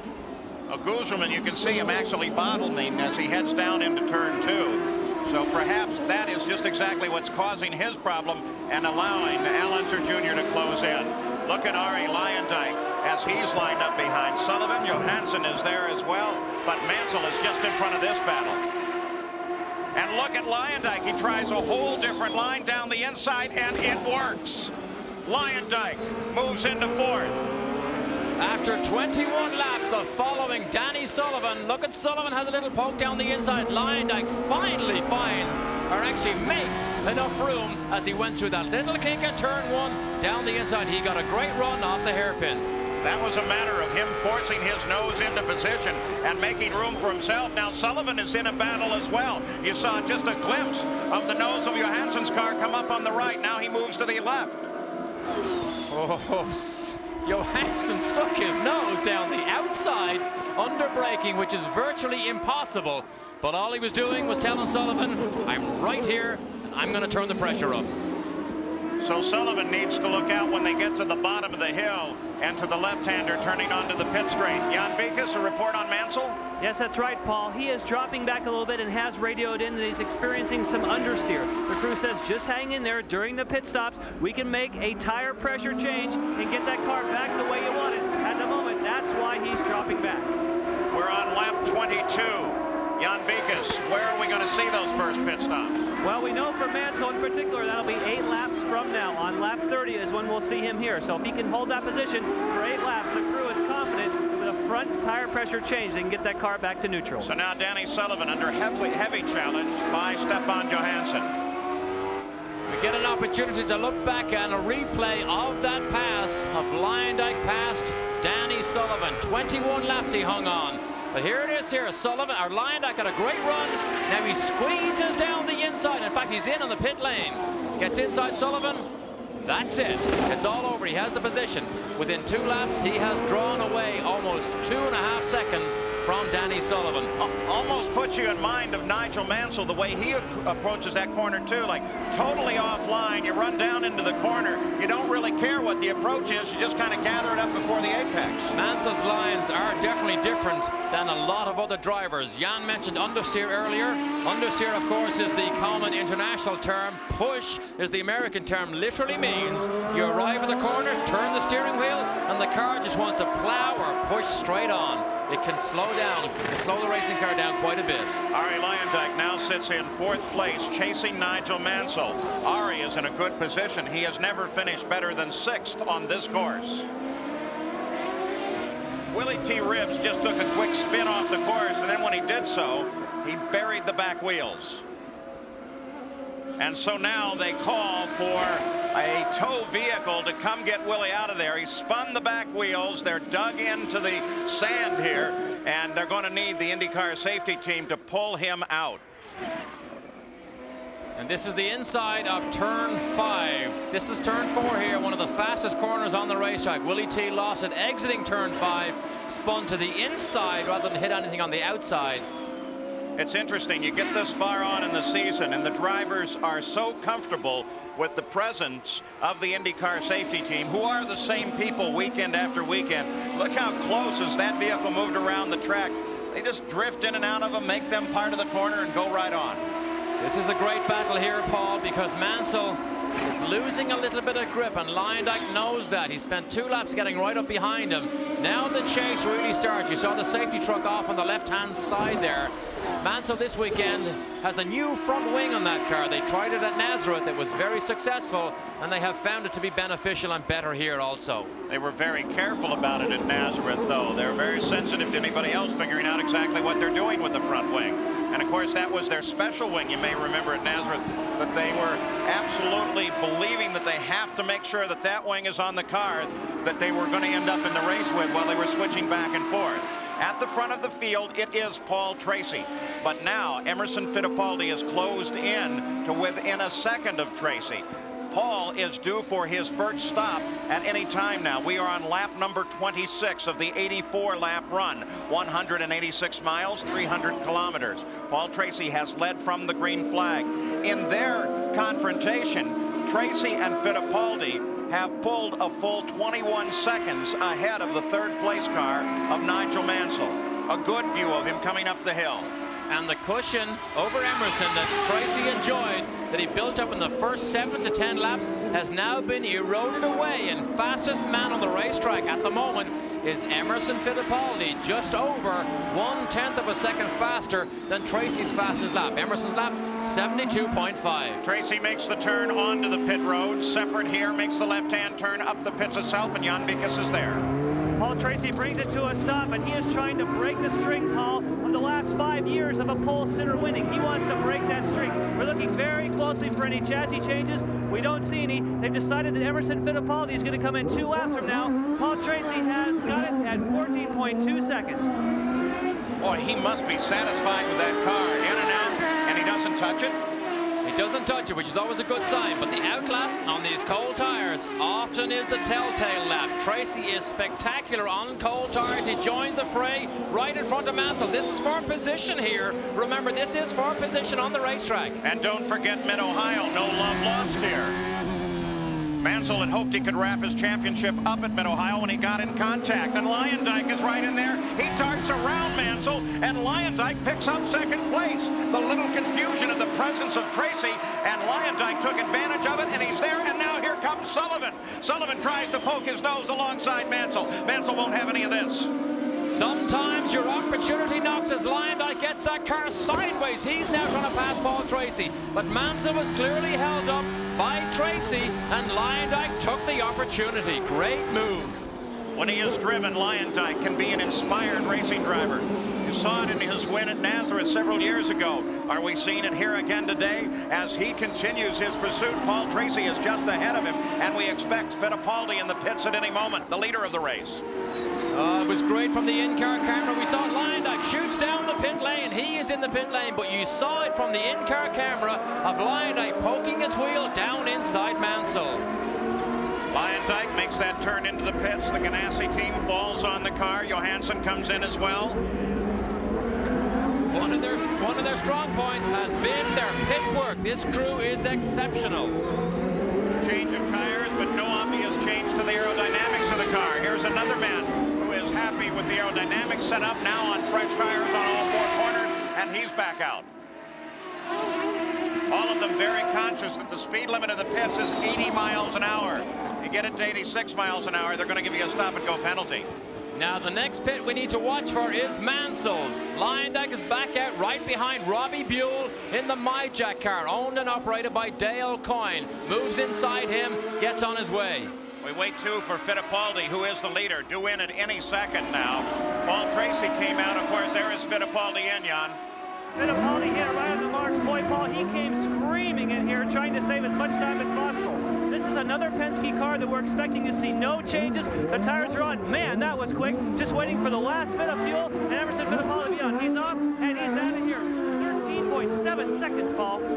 And you see Paul Tracy coming up the hill. Now, at this time, Fittipaldi's under the 80-mile-an-hour limit. If that limit didn't exist, you would have seen a whale of a drag race as they come out of the pits. Go to Gary. Nigel Mansell in for his first of 2 expected stops today. Tommy Wirtz not making any changes up front. Everything looks smooth and routine. He's trying to gain that position back that he lost to Ari Luyendyk through the work of his pit crew. We'll see how it translates when he gets back on course. Boy, look, both of them, Sullivan and Mansell. Mansell wiggling left and right as he applies the power, trying to get up to speed. You saw the celebration, the elation, too, in Danny Sullivan's crew as they got Sullivan out ahead of Mansell and continued their battle there. Luyendyk just coming down the hill now. There he is as he comes in behind Mansell, and he moves to battle for position. And you see what happened there. How sideways can you be in the pit lane and not lose it? But that has allowed him to get ahead of Luyendyk. But here's the battle rages. Luyendyk makes the move on Mansell, and Luyendyk is passed again. So Luyendyk moves into 4th, Mansell back to 5th. Boy, as they come off of these pit stops, we've seen some wonderful confrontation. Here was Mansell coming out of the pits. Drops the clutch, and watch this crisscross of the steering wheel. Sideways. Sideways again. Breakaway again. Look at this. 3, 4, 5, 6 times. Trying to beat Luyendyk, and he didn't quite pull it off. The question, of course, is going to be whether or not he ticked over that 86-mile-an-hour cap on the speed limit in the pits. No doubt the officials saw the maneuver back and forth and are taking a real hard look at that situation. I think it probably was very close, but as yet, no indication. Well, the front wheels may have been doing 80 miles an hour, but the rear wheels were definitely near 180. Yeah, you wonder what they're going to read. Are they going to read the lateral speed or the frontal speed on the car? The Makita 300 continues from Monterey, California. Tracy in front. We're looking at the potential of another runaway by Paul Tracy. After the first round of stops, he is the leader once again. His teammate, the pole sitter, Emerson Fittipaldi, sits in 2nd. Danny Sullivan, with a brilliant drive today, sits in 3rd. Ari Luyendyk 4th. Nigel Mansell is 5th. And Stefan Johansson currently runs in 6th place. Continuing on in 7th, Scott Goodyear, Bobby Rahal, Mario Andretti, and Teo Fabi.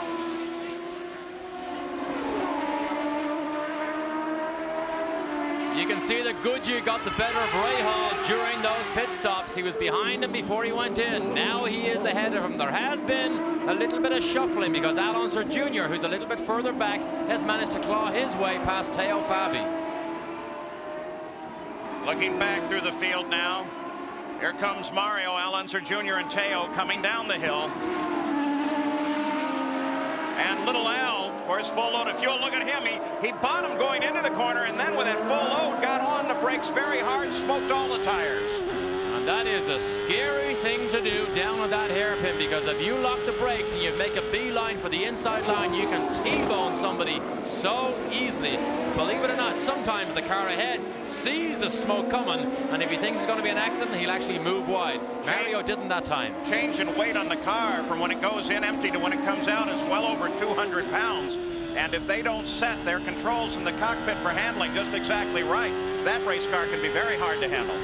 And Al Jr. is a master at making passes when the conditions are difficult. The conditions are more difficult on full fuel with cool tires not up to optimum working temperature. If he doesn't make the pass there, he knows sometimes he'll struggle mightily to make it later. Again up the hill, the sun shines at the scenic Laguna Seca. And that dive down the hill.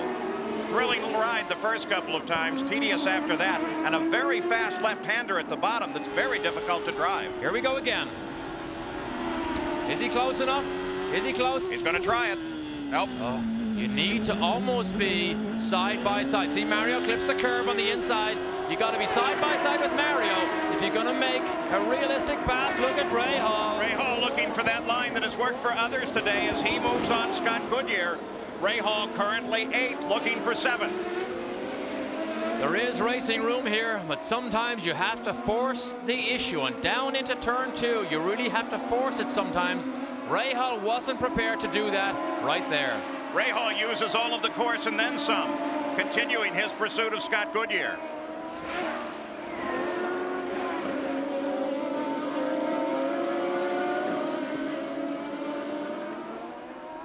Uphill run. You cannot make a mistake here. You make a mistake, you lose 2, 3, or even 4 positions because it takes you that much time to grab the momentum back.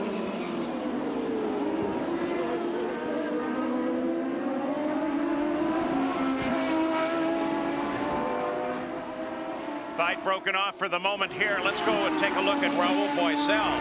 He's been locked for the past couple of moments in a battle with Gugelmin. Gugelmin sits just in front of him. Now here we have an additional advantage. We have telemetry coming out of Raul Boisel's car.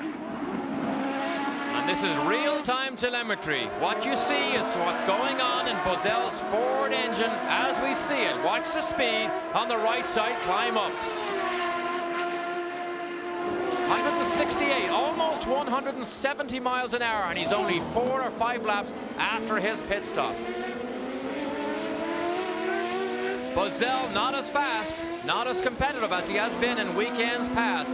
The first session here on Friday morning broke the gearbox, lost an hour and a half of precious track time, and Dave Cripps, who is his engineer working on this car, said they just cannot catch up when you lose that amount of track time. Sapped on the little bit of Gugelmin's setup, put some of that onto Boisel's car, but really, as Cripps says, you need every lap you can get when you only have 4 short sessions.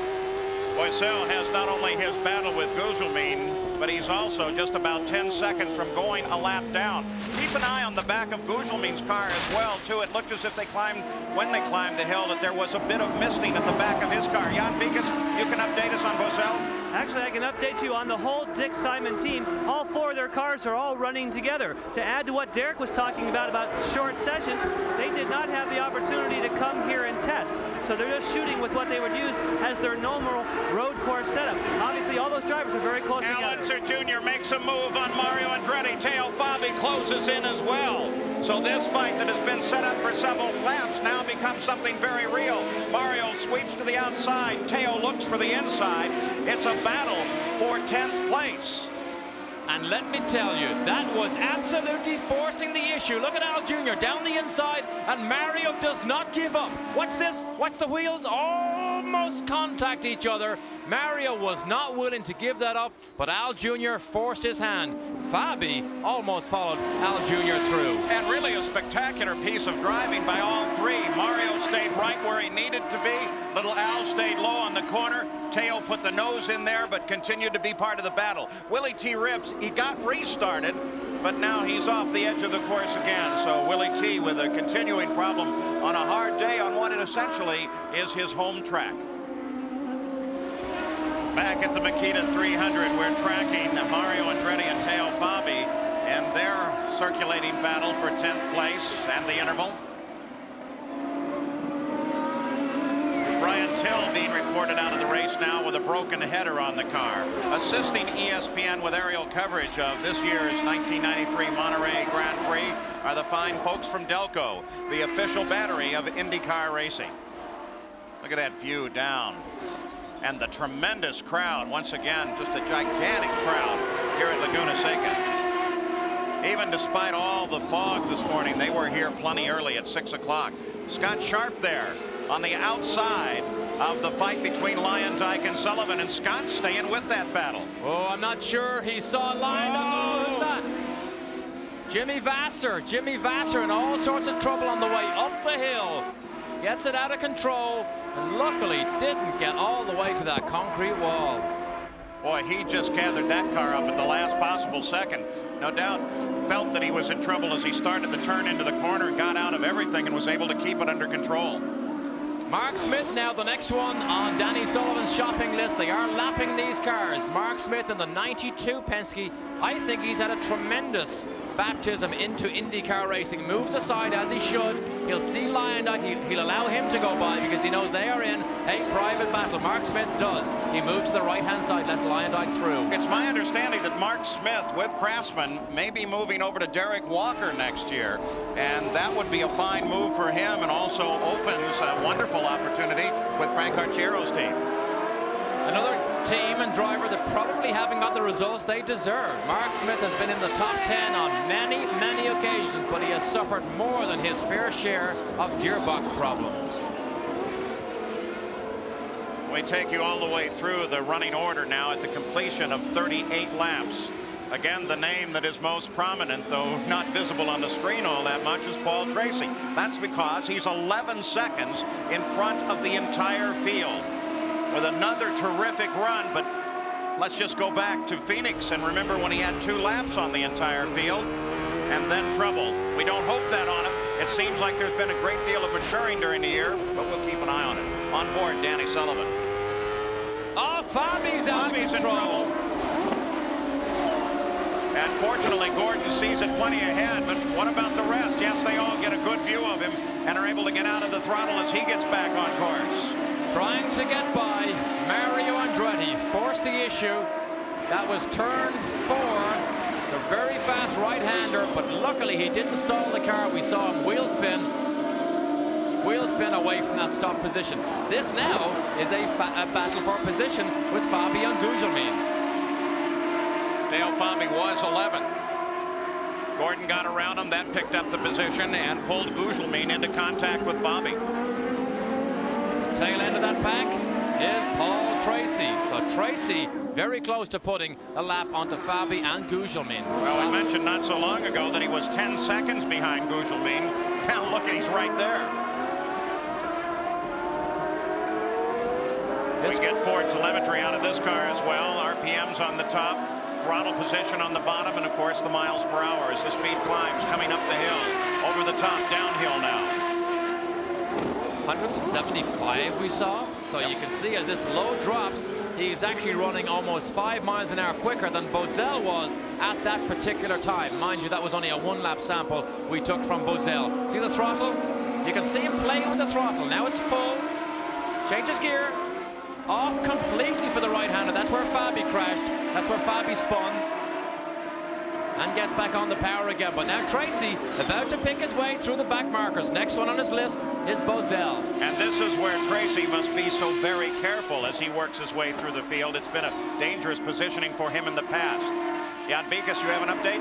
Yes, checking in with the 2 cars, Paul, that have gone off course. First, we checked with Jimmy Vassar's crew. We talked to Jim Hayhoe, the team owner. He says he called in. He said, I went off big time, but the car's okay. Same thing with Teo Fabi. Talked to Jim Hall. He said, he radioed in and said, yeah, I went off big time, but the car's okay. Both drivers saying not car problems, just getting too aggressive. Well, if the cars are all right, the question that has to remain is how much debris, how much sand, grit, and gravel got up on there. There's Tracy making his move on Bozell. So that course could be getting slicker and slicker in that corner. And where is Emerson? There he is. And you can see it now. It's 7 seconds on the last lap. Emerson is losing ground to Tracy. Emerson still holds fastest lap of the race, but Tracy is running just a little bit faster as Emerson makes his way through some clouded, some tire smoke. The traffic is costing Paul Tracy, though, as we just rolled over the halfway point of the race. And right now it seems that Fittipaldi is able to close very efficiently on Tracy in this last lap. He trimmed 2 seconds off of Tracy's lead. And Danny Sullivan, after a superlative drive suddenly in the pits. Jan Beekes, what's wrong? Yes, we have a report that it may be a broken head, or at least that's what it sounds like from observers. Obviously, the crew is scouring all over the car trying to find what that might be. They're actually not looking in that area, though. They're looking up more towards the drive pulleys up on the front of the engine. As soon as we get a report, we'll make sure to let you know what the problem is with Sullivan, but a major setback for the 3rd place runner.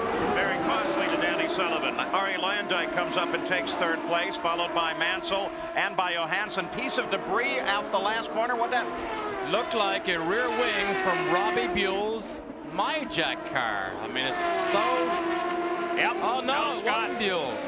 Scott Sharp has left part of Tony Bettenhausen's team on the outside of the corner, the last corner, which is turn 11. Gary Gerald has an update. Now, Derek, the wing, I believe, came off Scott Sharp's car. We're down here in the Penske pit. We looked up to see a car sideways, and suddenly the wing was flying in the air. It's now against the tire barrier, and as you can see, it's probably just off the groove. I don't know that they'll have to go to local yellow to retrieve it or not. Well, let's take a look at the car if we can again, because did it just fly off in position there? Exactly what happened. Look at Mansell right behind him. Johansson comes screaming past on the inside, as does Goodyear. And look how costly that was for Mansell, because now suddenly having to avoid that rear wing, he loses 2 positions to Johansson and Scott Goodyear. It'll be a frightening moment for Scott Sharp as all that downforce needed in the corner suddenly goes away. Fortunately, it was a low-speed corner. The wing wasn't working that much. It was hard to see whether he actually had contact with somebody. See, you can hear Mansell grab those gears all the way down through the gearbox to 3rd gear. 3rd gear might sound a bit high, but remember they use 6-speed gearboxes here. So 3rd gear, in fact, is like a 1st or a 2nd gear of years past. And of course, these engines pull so well from down low in the rev range, you actually can use a higher gear than you could use, say, 3 or 4 or 5 years ago. Mansell 6 has ground to make up now, but very soon the challenge will come from Bobby Rahal, a 4-time winner on this course, who closes in now just behind Mansell. Here's the view from his car as they went into the last corner. Watch the wing. Now what happened here? He turns in. Oh, I see what happened. Oh, it didn't come off accidentally. That's what it was. Mansell did a rodeo ride up over the top of Scott Sharp's car. Wasn't able to make the pass. Wheels contacted.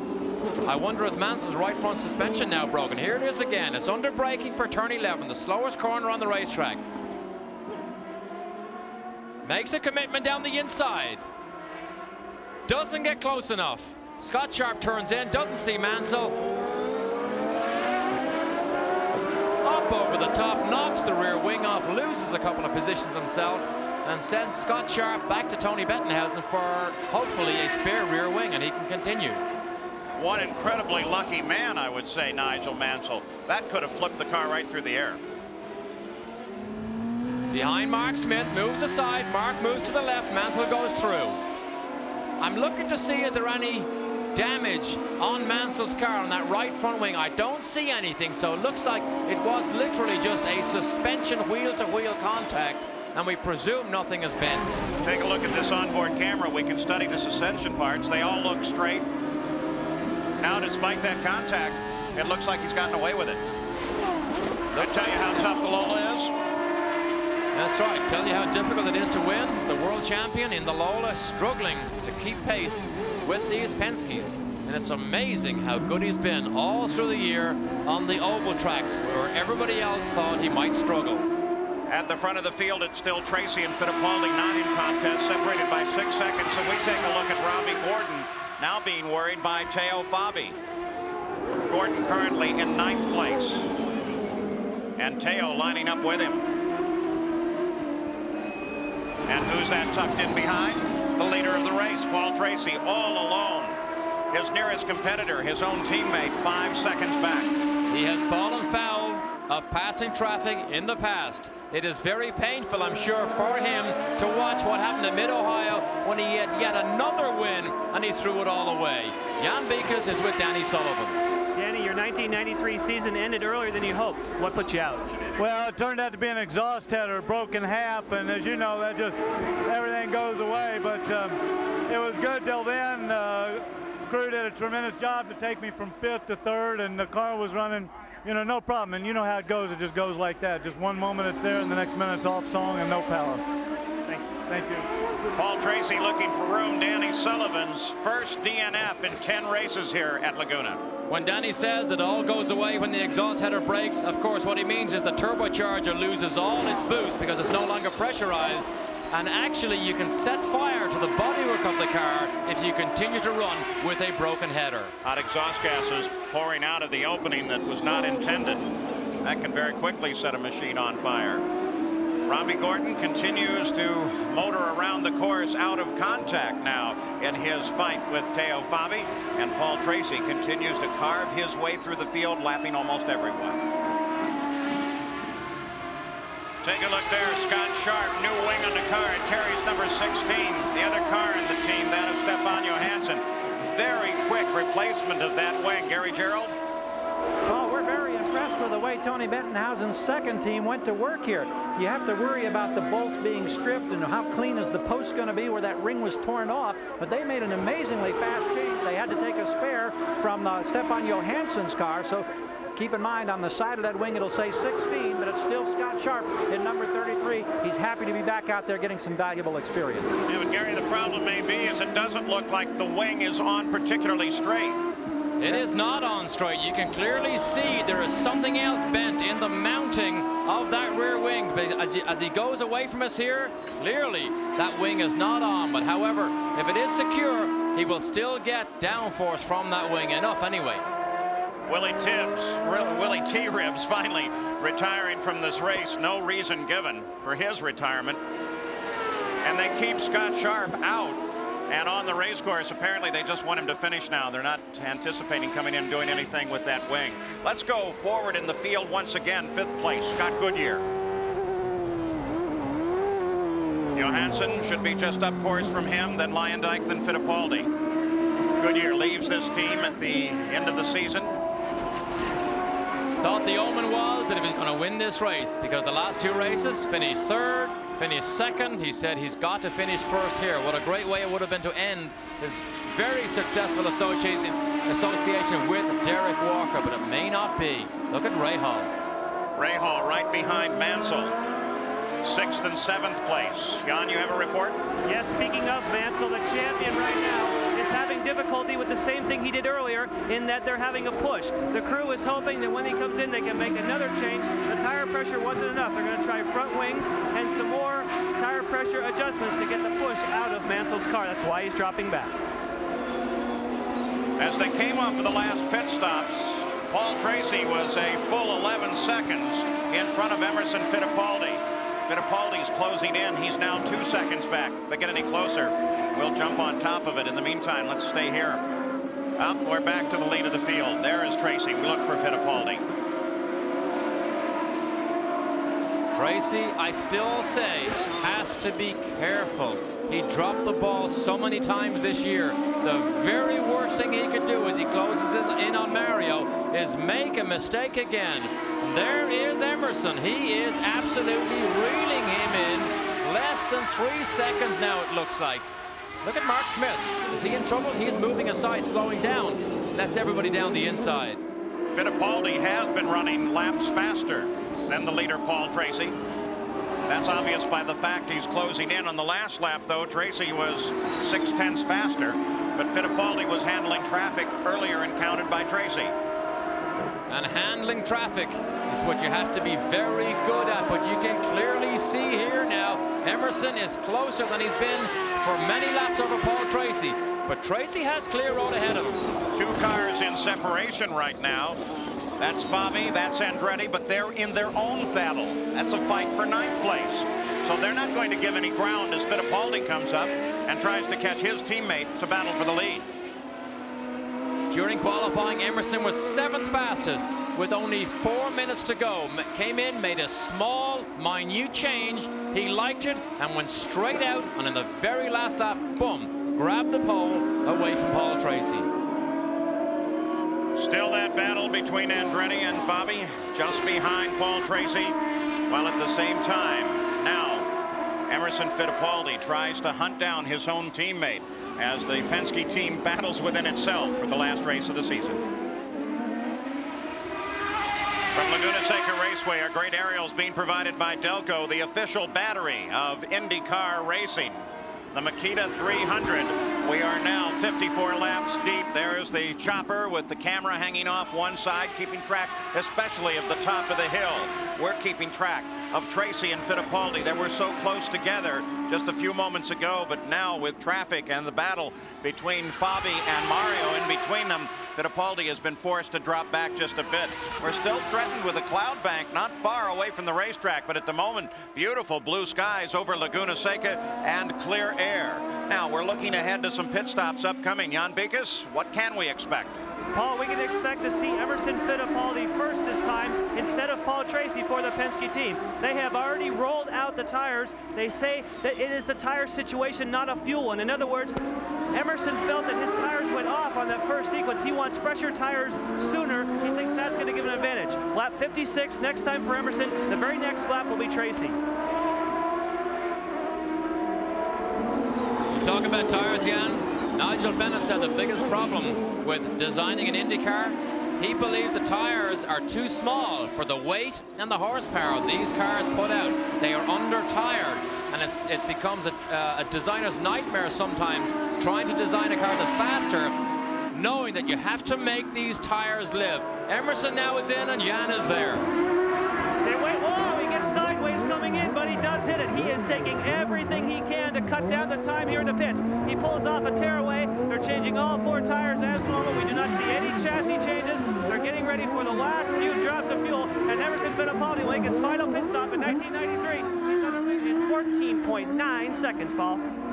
Spectacular work by the Penske organization. Paul Tracy due in next there. You can see by the crew members all up and down the pit road that many are expecting to stop very soon by the rest of their cars, but some tactic being played here. Fittipaldi, as soon as he's feeling his car going off on tires, heads into the pits. There's Paul Tracy coming up the hill now. Next lap should be his stop. And the pit stops have changed the face of these races so often. Emerson knows he probably cannot catch him on the racetrack. He has had a super pit stop. Tracy is hoping for something similar. Of course, in the points fight with Paul Tracy dominating in this run, picking up the extra points already for leading most of the laps, has a pretty firm grip on 3rd place in the points. Scott Brayton gets in trouble, gets off, gets back on. Whoa! Now that was a scary moment because he left so much dust behind him. Olivia Griard did not see Scott Brayton ahead of him and had to take serious avoiding action on the way up that hill. In that points fight, Tracy now has 3rd place. Rahal has managed to move into 4th place, and Bosell is 5th in the points. Emerson Fittipaldi, as he made his turn into the pits, take a look at that for tweaking the back end around. Oh, that's almost parallel parking time there. Leaves black streaks from the rear wheels as he slides her in. And here's Scott Brayton's spin. Same place as Willie T. Ribs went off earlier. That is turn 5. But this is when it gets scary. Now Olivia Griard behind him is unsighted. Bang! Turns to the left and just misses Scott Brayton. Very little distance, but great reaction time by Griard. So 57 laps are now complete. 84 laps the scheduled distance.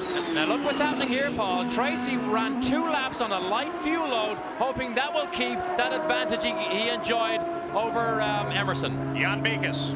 Well, Derek, yes, you're right. He ran on a lighter fuel load, but like we said, it comes down more to tires here than it does to weight. Emerson thought he wanted the softer tires sooner. Obviously, Tracy and Roger Penske at the controls decided this was the lap to do it. Paul Tracy underway, very quick stop, 14, just a little over 14 seconds, Paul. Tracy, under the speed limit, comes out of the pits, clear course. No one in contest as he comes up the hill and joins the rest of the battle.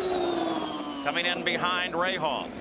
The car I was watching for was Emerson. He obviously did not make up or did not gain a major advantage as Lyondike peels off down into the pit lane, and Gary Gerald is there. Watching with the crew, Arie Luyendyk has never finished at this racetrack better than 6th. He's got a great opportunity in this one today as this crew goes to work. This should be the final Arie Luyendyk pit stop for the Chip Ganassi team. He's looking for a ride next year. He wants to show his skill in this one today. Waiting for the final bit of fuel. No changes on the setup of the race car. 16.8. It wasn't that fast, Paul. Taking every possible ounce of fuel he can. Stefan Johansson, who came into the pits in 5th place, right there too. They've got a problem though. Finally, they get the car down. Right front tire could not just get that lug nut snugged up tight enough. Wasn't prepared to let him go. You could see the right front man said, no, no, no, wait. Now Is he going to have to wonder about that right front for a while, or do you assume that it's on solid? I don't know, but here's a battle for position right here. That's Scott Goodyear behind him. That is a battle for position. Goodyear has not made his stop yet. Oh, Scott Pruitt looks as if he's in trouble. The tow truck is beside him. Look at Goodyear down the inside. Look at Johansson at the same time. Look at this fight as it seesaws back and forth. It is a battle for 5th place. And here comes Cheever.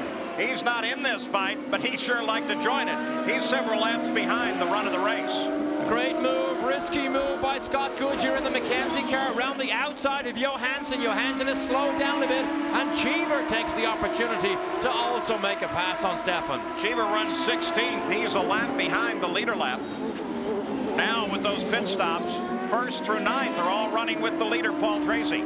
So Goodyear, in fact, had made his stop. That was a battle for position. And how good they can be when you have one car on cold tires and another one who had actually enjoyed a full lap after the pit stop to get the tires a bit hotter. Here it obviously pays off for Goodyear. Certainly what the physics suggest. So Johansson goes in 4th, and he comes out in 6th. So that precious few seconds it took to tighten up that right front wheel has cost Stefan 2 positions. Mario Andretti making his last stop of the season. He was in 5th when he came in. The stop is costing. He's falling steadily backwards through the field. 12 consecutive seasons he's been with this team. Never in his career has he stayed with a team that long. And 1 more season to go. And Mario has announced officially now that at the conclusion of the 1994 season, he will retire from IndyCar racing. And he did make a statement before that he would like to spend his last season with his son, Michael.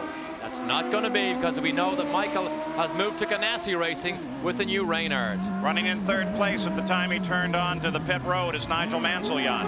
The PBG IndyCar champion comes in, and they are going to try to not only change the tires, but change the setup on this car. We'll look for a possible front wing change because the car is still pushing. There it goes. They're making the changes. Wow, a lot of turns on those front wings. He must have a big push. Nigel Mansell has the fuel, and he's got 14.8 seconds. So as Mansell roars back into the fight, Paul Tracy, after his final stop of the season, really has turned the wick up. He is running a good 3 seconds faster than Emerson Fittipaldi, who runs in 2nd place. Going for position 5th, 6th, and 7th is Johansson challenging Mansell. It's a great fight. It really is a great fight. Mansell is trying to hold off Johansson. Look at Johansson. This is the uphill run. He's trying to get down inside it, but it's almost impossible. And it's not just 2 cars in this fight, just behind Unser Jr. and Bobby Rahal. You can hear Mansell's car hit the ground. He's on a full fuel load, still rubbing on those rubbing blocks underneath the car. Right behind him is Little Al. You're on board now. There's that fight just ahead. Rahal just behind Little Al. Johansson delayed with that. Oh, down the inside. Has a little look down the inside. Look at Al Jr. Tries to line up both of them. Johansson up over the top of the curve at turn 11. Now what a great race this is, and here is Paul Tracy joining the middle of this fight. It could possibly be costly to Tracy because no one here is going to give any corner. Here is Al Unser Jr. Again, that slightly unconventional line into the corner around Johansson. Picks up the position. Tracy comes in behind Johansson, trying to put him a lap down. Moves to the inside, can't get it. Rahal is there too. That pass by Al Unser Jr. is so decisive. He absolutely forces the issue, doesn't get on the brakes until he's alongside the car that he's trying to pass, and then he works it out on his way to the apex. Tremendous move by Al Jr. Christian Danner being reported out of the race. Gearbox problems. Scott Pruitt is stopped on the course. Car would not restart. Gary Gerald. We're down here in the Tony Bettenhausen pit, and I tell you, this poor guy who used to drive race cars is just agonizing over the fortunes. You heard about how they had to change the fuel pump early. They got out. They thought on this last pit stop that they didn't get the right front wheel securely fastened. They were worried they'd have to make a 3rd stop. But after a couple of laps, Stefan said on the radio that the car was working okay. But Bettenhausen had just literally been chewing his nails down here, watching him in traffic. And as they came out of that final turn and down the front straightaway, Paul, everybody in this crew was up, wondering were they going to be able to complete that lap. Well, and looking here as they all pressed down. Tracy sits in the middle of that. It's working to the advantage of Fittipaldi, who is closing in. He was 9 seconds back on the 59th lap. Now he's just under 5 seconds behind. Oh, this is a tremendous battle here. There's a long line of cars here. Mansell, Al Jr., Johansson, Rahal, all battling for position in a line. And in the sandwich is Paul Tracy. That's Rahal all over the rear wing of Tracy. And with Rahal there, just off the edge, we should very soon be picking up Fittipaldi. Take a little look to the right. Fittipaldi is now only 2 seconds behind Paul Tracy. Here he comes. There he is up the hill. Oh, this is a fight. Tracy, we said it earlier, cannot take too many risky moves. He has fallen foul of that earlier, but the battle ahead of him, they cannot afford to move aside and let the leader through because they're embroiled in their own personal fight. Thus far, 64 laps of 84, the scheduled distance complete. A particularly safe race. No major contact here. Some spins off the course, but nothing that matters. Gary Gerald. Interesting, the Penske team sending an emissary down here to the Bettenhausen pit, I think lobbying to see whether or not they could get Johansson out of the way to clear the path for Paul Tracy. Keep an eye on that in the racetrack, Paul. Well, at this moment, Paul Tracy moves alongside Johansson. Maybe it was a radio communication, but Fittipaldi is now just behind Johansson and very quickly should be in contact with Tracy. And the 393 Penskes are one behind the other here. Johansson's out of sequence. He's now a lap down. But Emerson has absolutely gobbled up Paul Tracy's lead when he got into this traffic jam. So Fittipaldi now looking to the inside. I wonder if the request was made for both Tracy and Fittipaldi. You would assume it was. Well, the difficulty is, how can Johansson move over? He's going to lose touch with Mansell. Cheever is not in the fight. He gets himself in trouble. Rahal passes Cheever.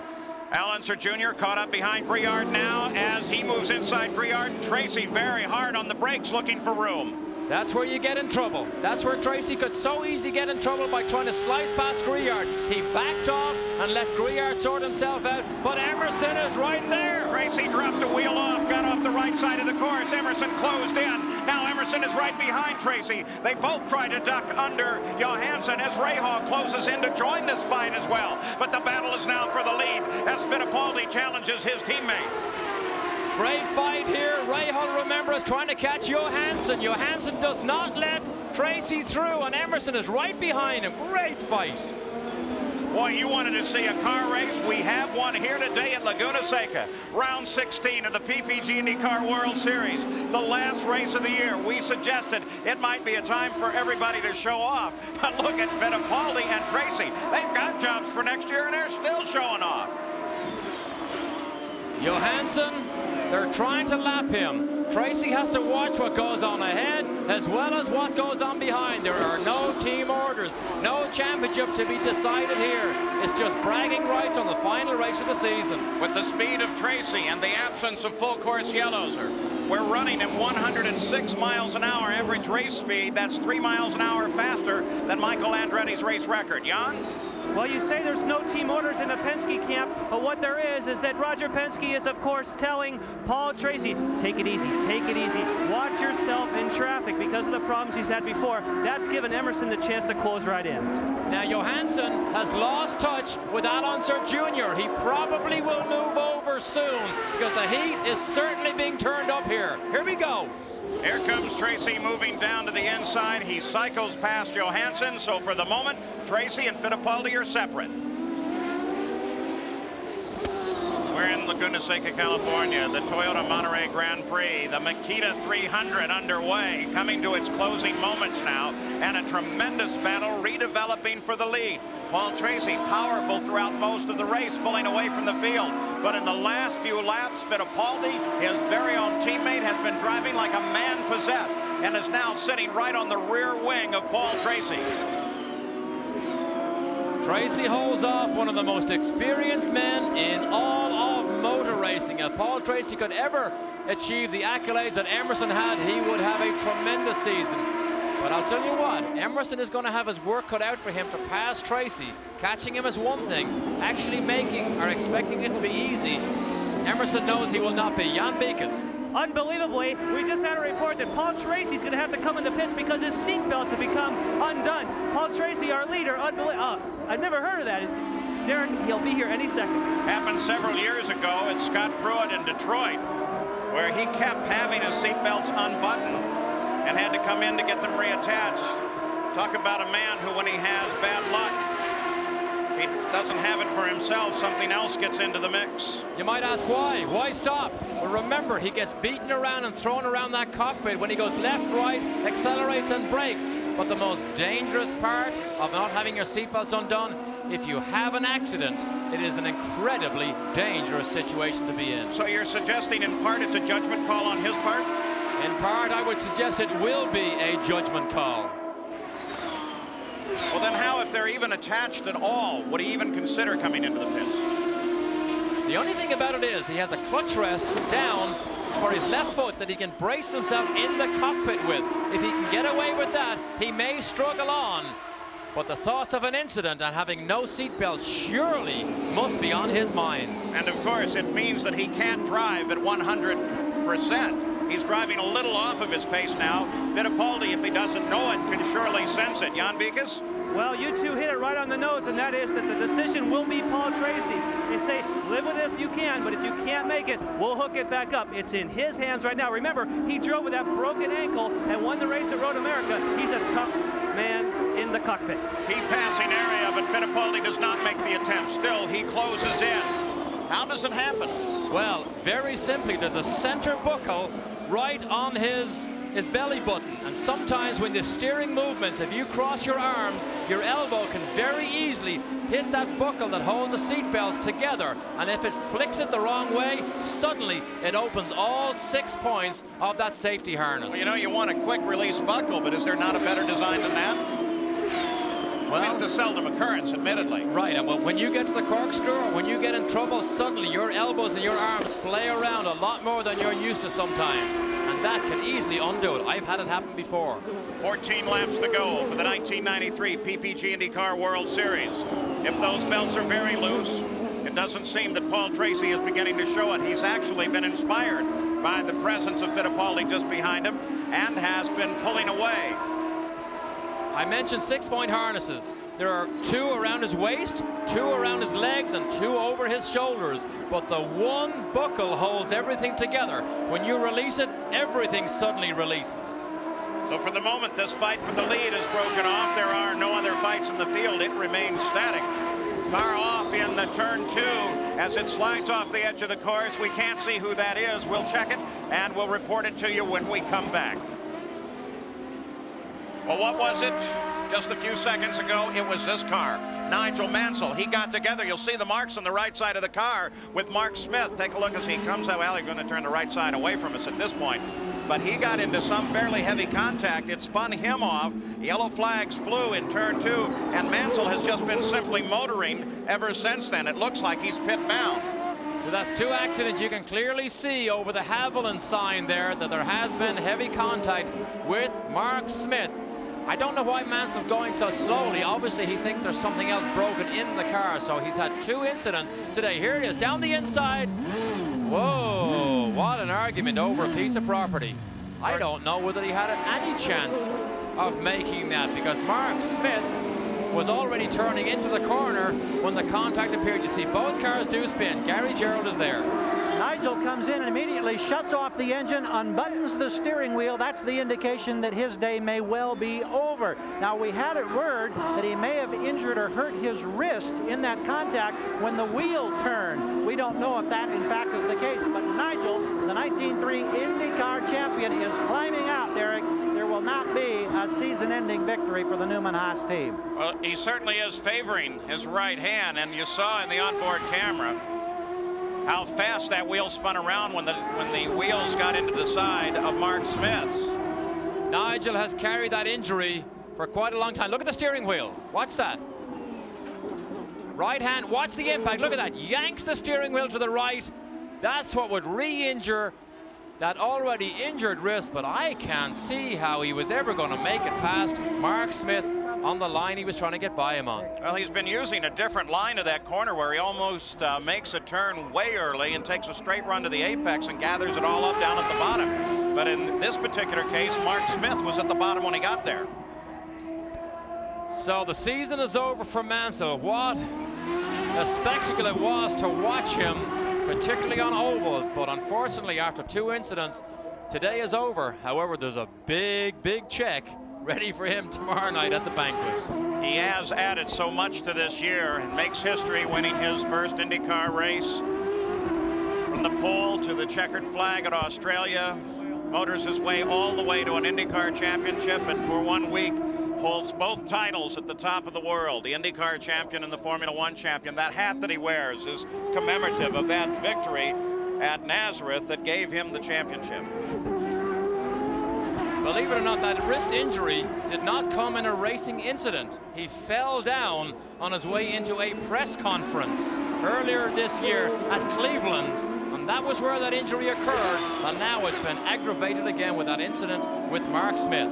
Gary Gerald, you have more.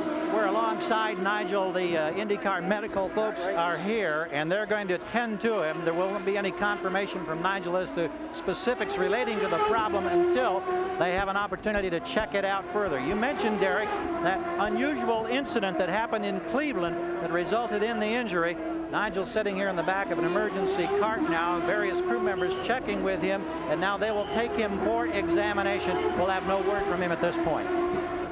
Nigel, who was so happy about the championship, in fact, felt that he was probably at the happiest point in his life over the past couple of weeks. But he leaves this track prematurely and with injury, though nothing severe.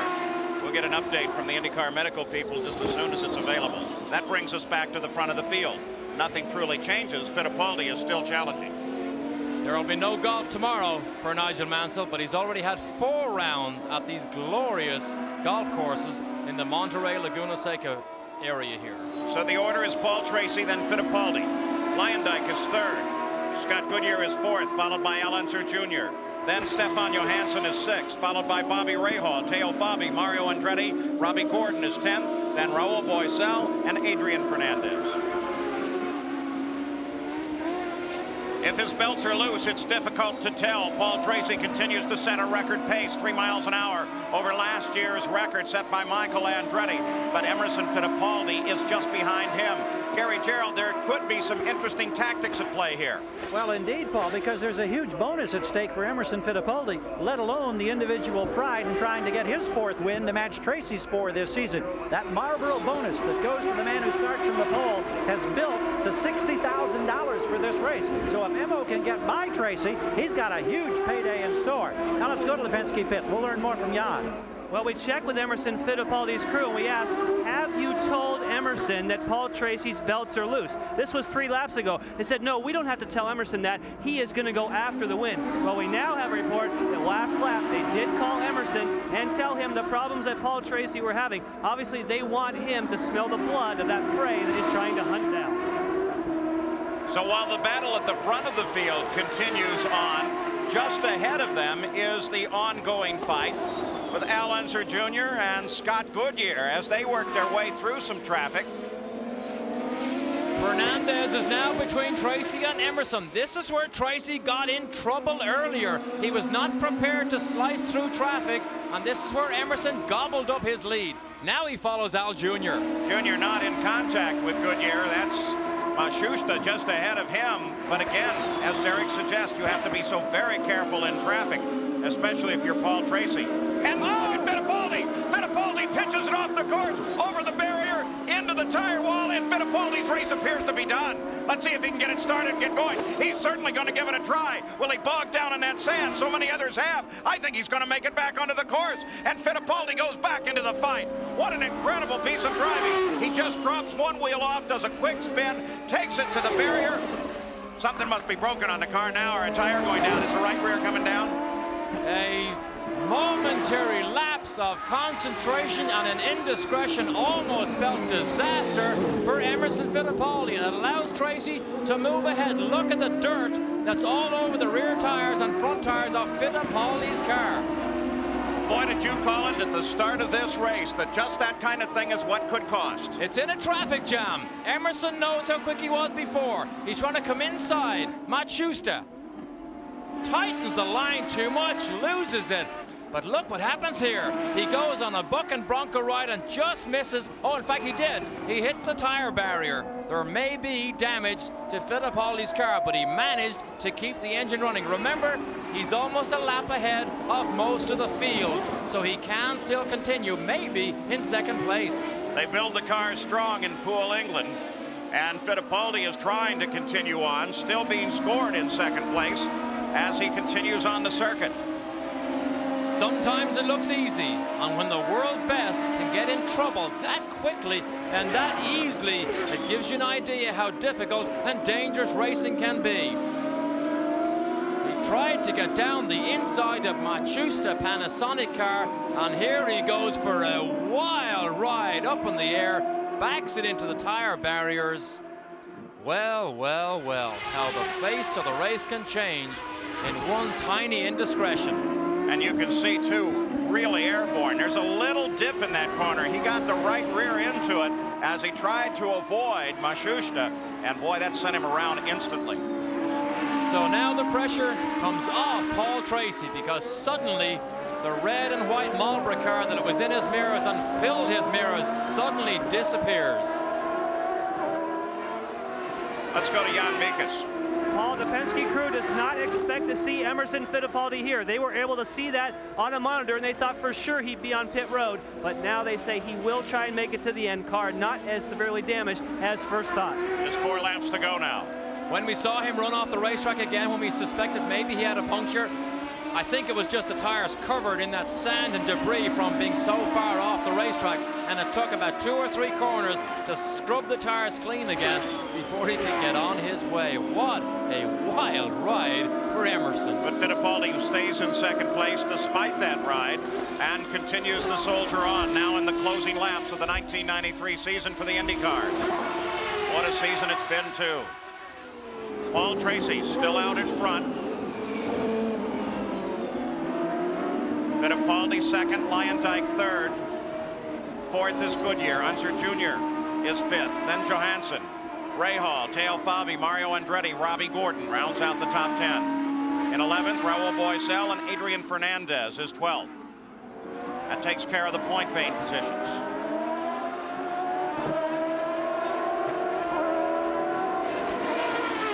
So the fight's over. Now it becomes a reliability run for Tracy, who's got those seat belts undone. That is scary. You can see there is damage on the rear wing of Emerson's car, but it didn't break it off. So Leyendijk now still all alone in his best finish, a rostrum finish for Leyendijk in his last race with Chip Ganassi's team. And he's still not going to give it up at all. He's going to drive this thing right to the finish as hard as he can. As he flashes across the line, 81 laps complete. His wife Mika is here, her first trip to a race after giving birth to twin boys. So Arie Leyendijk is now a proud father of 5 children, all living in Phoenix, Arizona.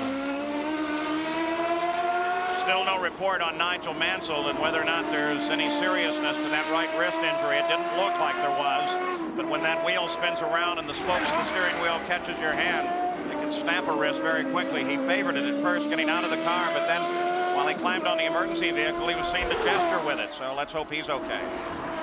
Leyendijk had a great run in qualifying, managed to qualify 5th.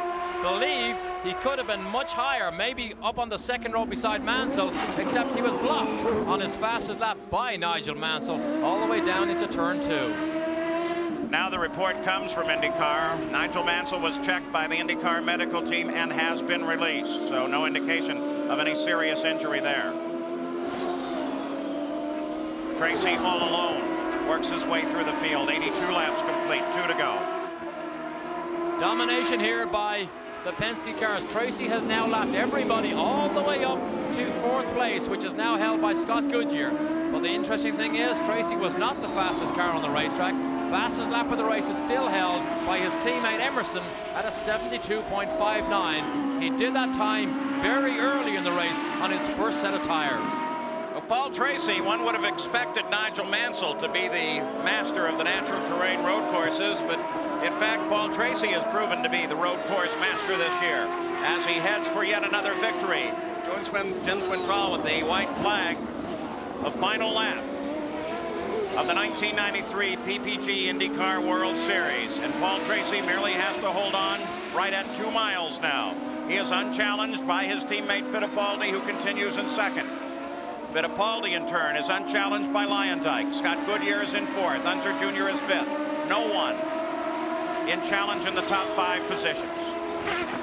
And if you look back at the what if he had won Mid-Ohio? What if he had won Milwaukee?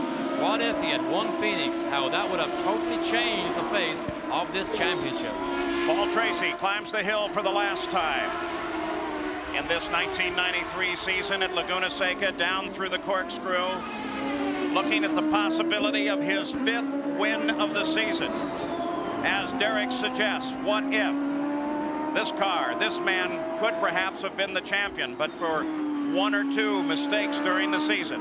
The final turn, the final straightaway ahead for Paul Tracy.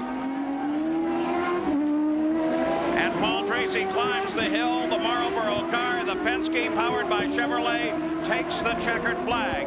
Emerson Fittipaldi will come to the flag just behind Tracy, but Paul has done it. The Canadian has won at Laguna Seca. Well, Paul Tracy rolls to a stop, the winner here at Laguna Seca in the Makita 300. And on the last lap, after he passed the checkered flag, he reached up and flapped out the right shoulder harness and took the last lap with the belts totally disconnected. And don't underestimate how difficult and potentially dangerous it is to complete those laps at racing speed with the seat belts undone. However, adrenaline overrode the danger possibilities. And second place, Emerson Fittipaldi is out of the car. The congratulations of the Penske team there as well. Paul Tracy won his first race this year at Long Beach. He's the winner here in the last race of the season. So young, so fast, and so good, Paul Tracy has taken the win. Now let's go to the Makita Power Tools winner circle with Gary Gerald. Well, Paul Tracy came out of the car, and what was the first thing that you said about those belts? Well, we caught that last group of traffic with about 25 laps to go. My belts came undone, and I was just trying to hold myself in the car under braking, and through the fast corners, I was almost falling out of the car. So I just had to, it was my call to either come in or stay out, and we decided to stay out, just keep going, and Emerson spun off the track, so I was home free. When you think about it now, though, you were taking a huge risk, Paul. Well, a huge risk. If I'd have had an accident or something like that, it'd been a big problem, but I wasn't about to give up the lead that easy. I wanted to stay out there and get this last win. The fact that you now have 5 victories to match Nigel Mansell, he has a championship. Special satisfaction, though, in matching him a number of wins? Well, a little bit. You know, although we didn't win the championship, we've been able to match the champion's performance, and you know, we look forward to next year with 94 with the Marlboro crew, and really try to put a championship effort together. And some fantastic racing in the middle when you got in traffic and Emerson came right up behind you.